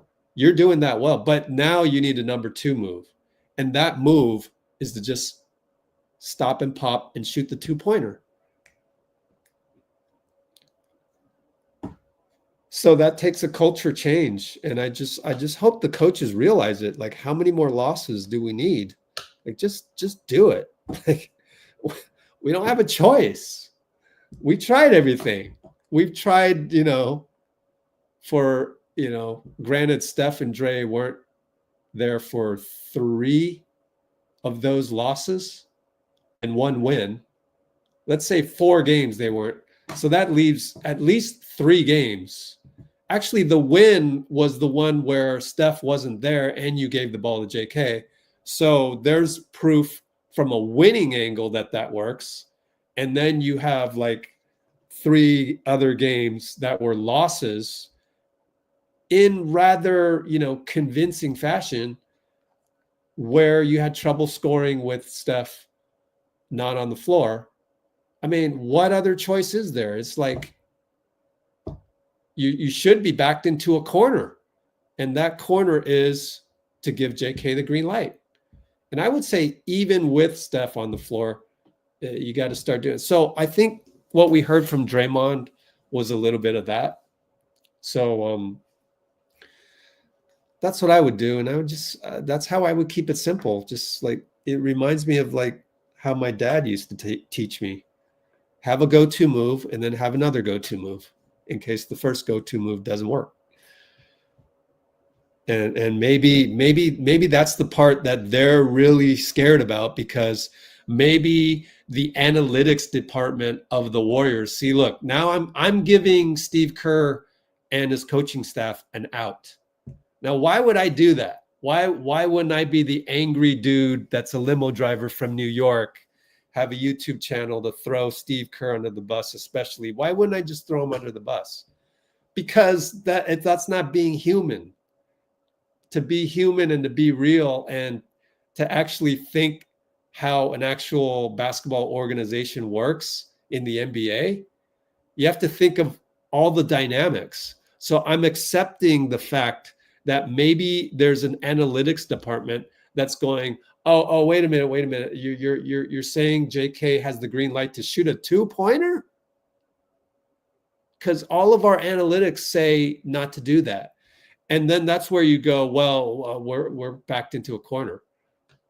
Sorry, but that's part of the culture change, is that I don't care what the analytics tell you. Like, I'm seeing it with my own eyes and we're losing. And that's the main analysis. That's the analytic that is the most important right now, is the L. Therefore, we're changing it and we need to score buckets. This isn't for 48 minutes. It's only when Steph rests. So Steph is going to play 32 minutes a game. For 16 minutes, we give JK the green light. Is that too hard to ask of the analytics department? I don't think it is. So let's do it. Let's give it a shot. 16 minutes a game, we give JK the green light, especially with Wiggs out. We're even backed into a corner even more with the fact that Wiggs isn't there, assuming he's out. To me, it's a no-brainer. So but it's hard to tell people to change, right? You're asking not just Steph, not just Draymond, not just Steve, the whole coaching staff. That's the issue. It's not just one guy. They always do everything by committee. So that's the tough part.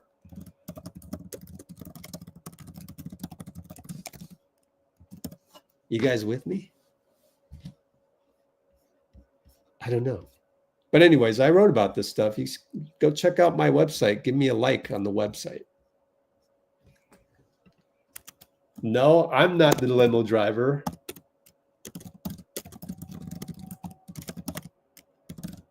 I said the dude from New York who is always seething about Kerr is the limo driver.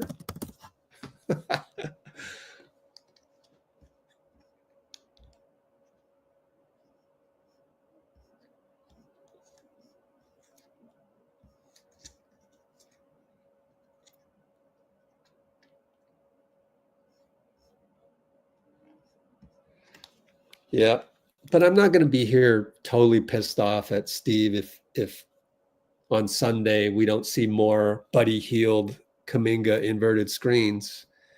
I'm just going to observe and I'm going to go, oh, that's interesting. They're still not doing it.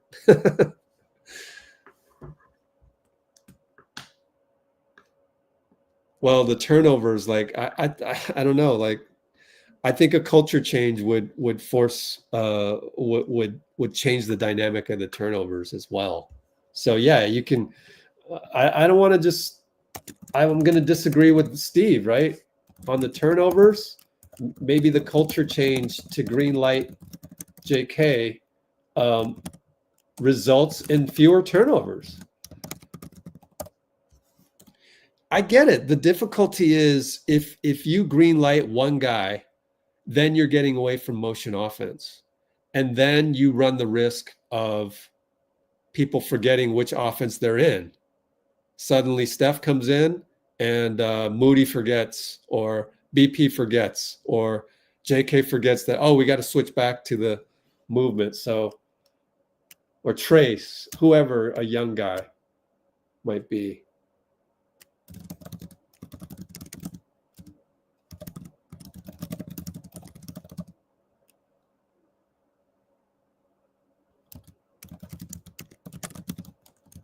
So it's, I respect the fact that it's a lot easier said than done, because just implementing one play with my tournament team back in the day, that was so hard. Like, forget running plays, man. I mean, Coach Dubs, good luck. You're going to need a lot of reps to run plays.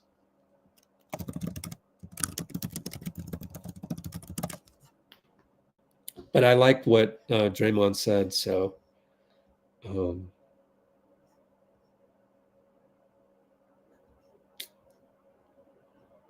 we got 4 more minutes to hit 4 hours.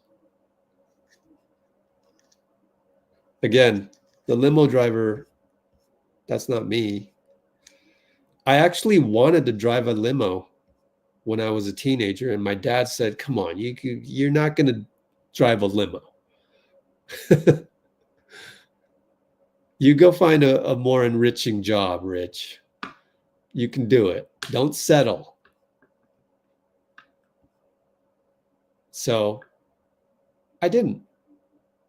But then I was an Uber driver out of necessity. I needed money desperately a few years ago. That was tough, man. Being a Uber driver is tough. And then I was a DoorDash caviar, which was pretty good. I like just picking up food and handing it to people. That's easy. Much easier. You can have a messy car too.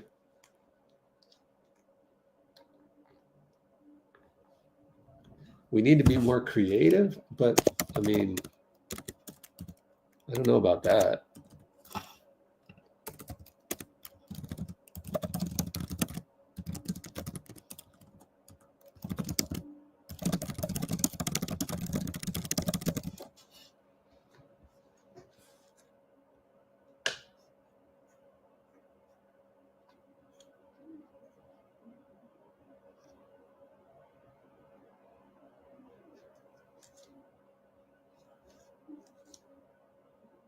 Yeah, JJ's finding out. You think we got problems? Go look at the Lakers, which let's do that. Refresh the standings.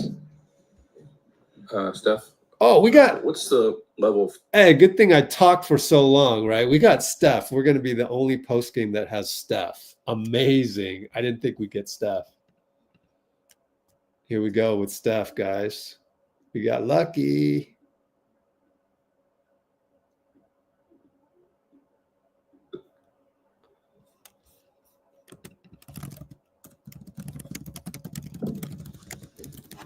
Steph? What's the level of frustration at this point for you guys after you guys have so many games where you're in it, but you're unable to close out? We want to win. Losing is horrible for all the different reasons. Played hard tonight. I come back in and provide some energy, and just didn't go our way, especially when we cut it to 3 in the fourth quarter. And then, the avalanche started, some tough turnovers, missed shots that might have affected our morale and our defense and our energy. It's been tough to score at times, and we can't let that, affect our overall commitment to, both ends of the ball. So good news is we got another opportunity on Sunday. Stephen, Draymond said that he's more than willing to kind of do whatever you guys need to win games and support. And what do you like about him kind of leading that second unit? And that's worked before for you guys. Can that be sort of a spark? I mean, we've been trying. First off, it shows professionalism. It shows his commitment to, us trying to figure out what rotations work, what lineups work, what the flow should be. My minutes or my rotation change in Denver and tonight, just trying to find the right combinations. And, he came in and gave us a huge boost in that first quarter. Putting the ball in the basket, hit a big 3. Obviously we know what he does on defense every night. We have to be able to sacrifice for the group. It's again the DNA of this team right now. And until we figure out, who we really are, who knows what it's going to look like. Hey, Steph. Ant said he called you recently and asked you for some advice with his shot. What's your attitude when guys like that reach out to you? And when you were up and coming, did you have anybody like that who you would reach out to? Yeah, it's a brotherhood, especially when you play with guys, get to know them, spend some time with them like I did this summer. I don't want to give them too much of the knowledge, but, you want to give back a little bit of the wisdom that you gain over the course of your career. And from the 3-point line, he's obviously figured it out this year, expanding his range, his game, how athletic he is getting to the basket, and he's knocking down threes. He's evolved even more than he already has early in his career. So I love when people ask me that type of questions. It still keeps me sharp. It keeps me engaged on how I'm doing things. I learn some stuff too from the questions they ask. It's a cool kind of position to be in.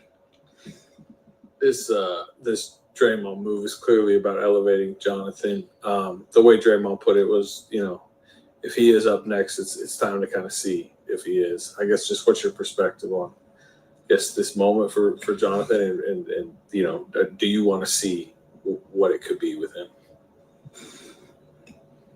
For us to be good, you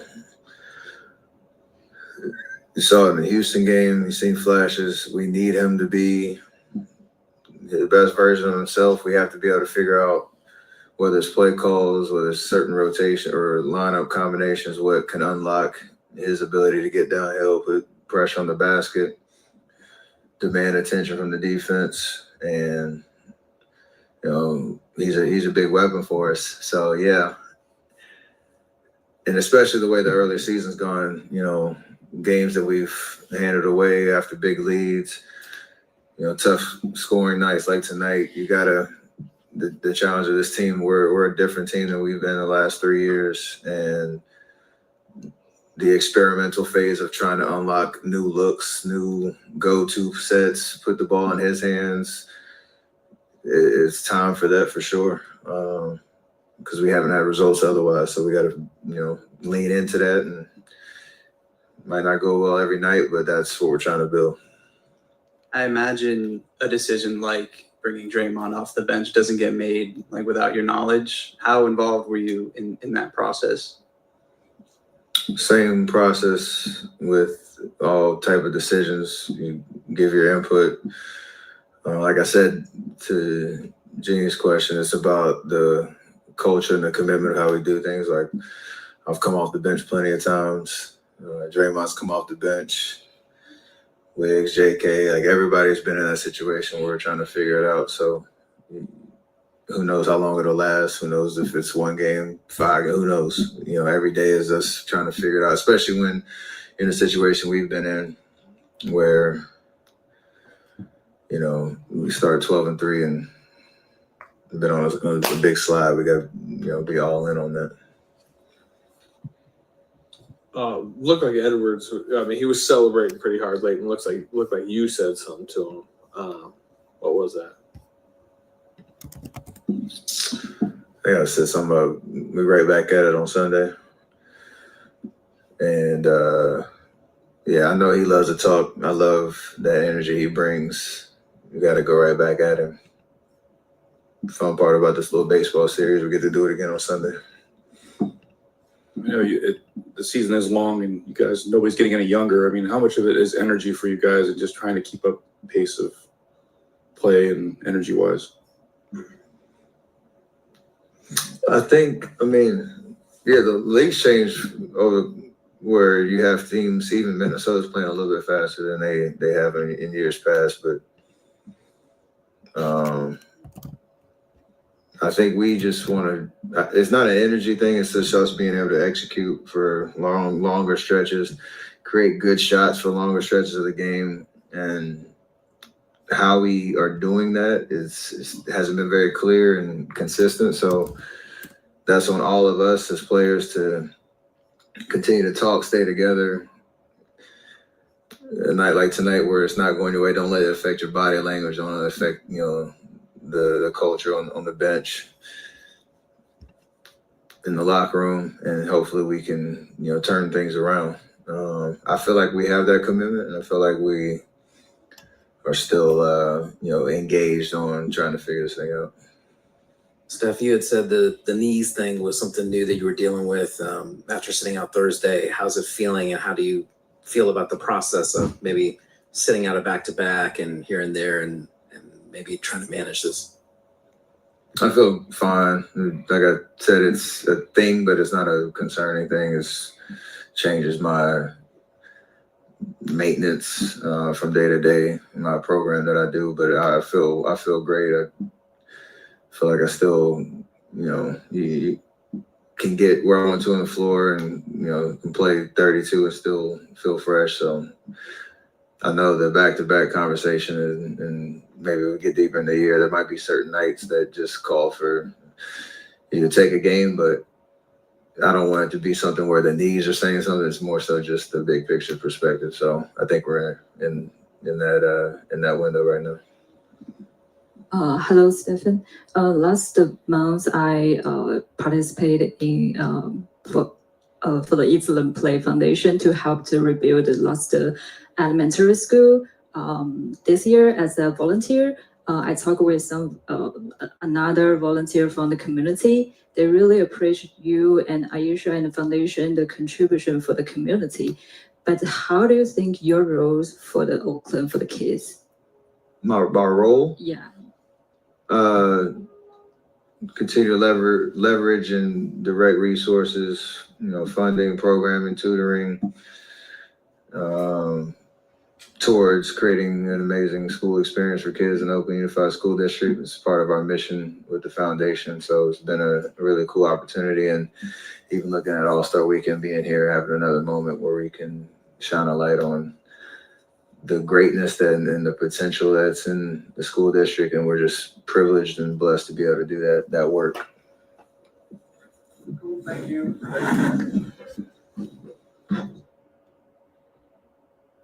Thank you, Steph. All right, so we'll call it a night, and we'll be right back here Sunday. Next live, Sunday, December 8th.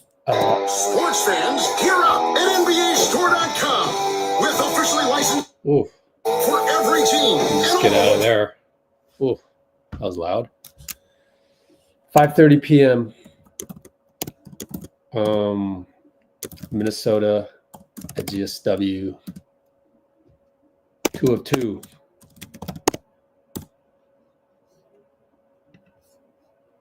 And let's present a video file. It's the Cholo file.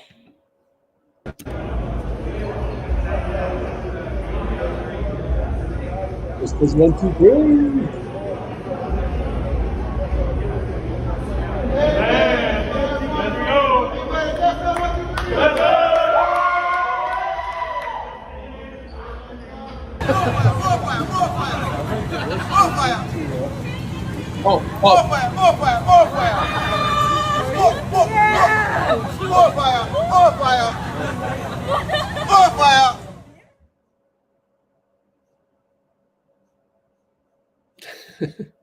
Better record than the Process Sixers, yeah. Okay, guys. I'll see you guys. See you Sunday. Get another game in 42 hours.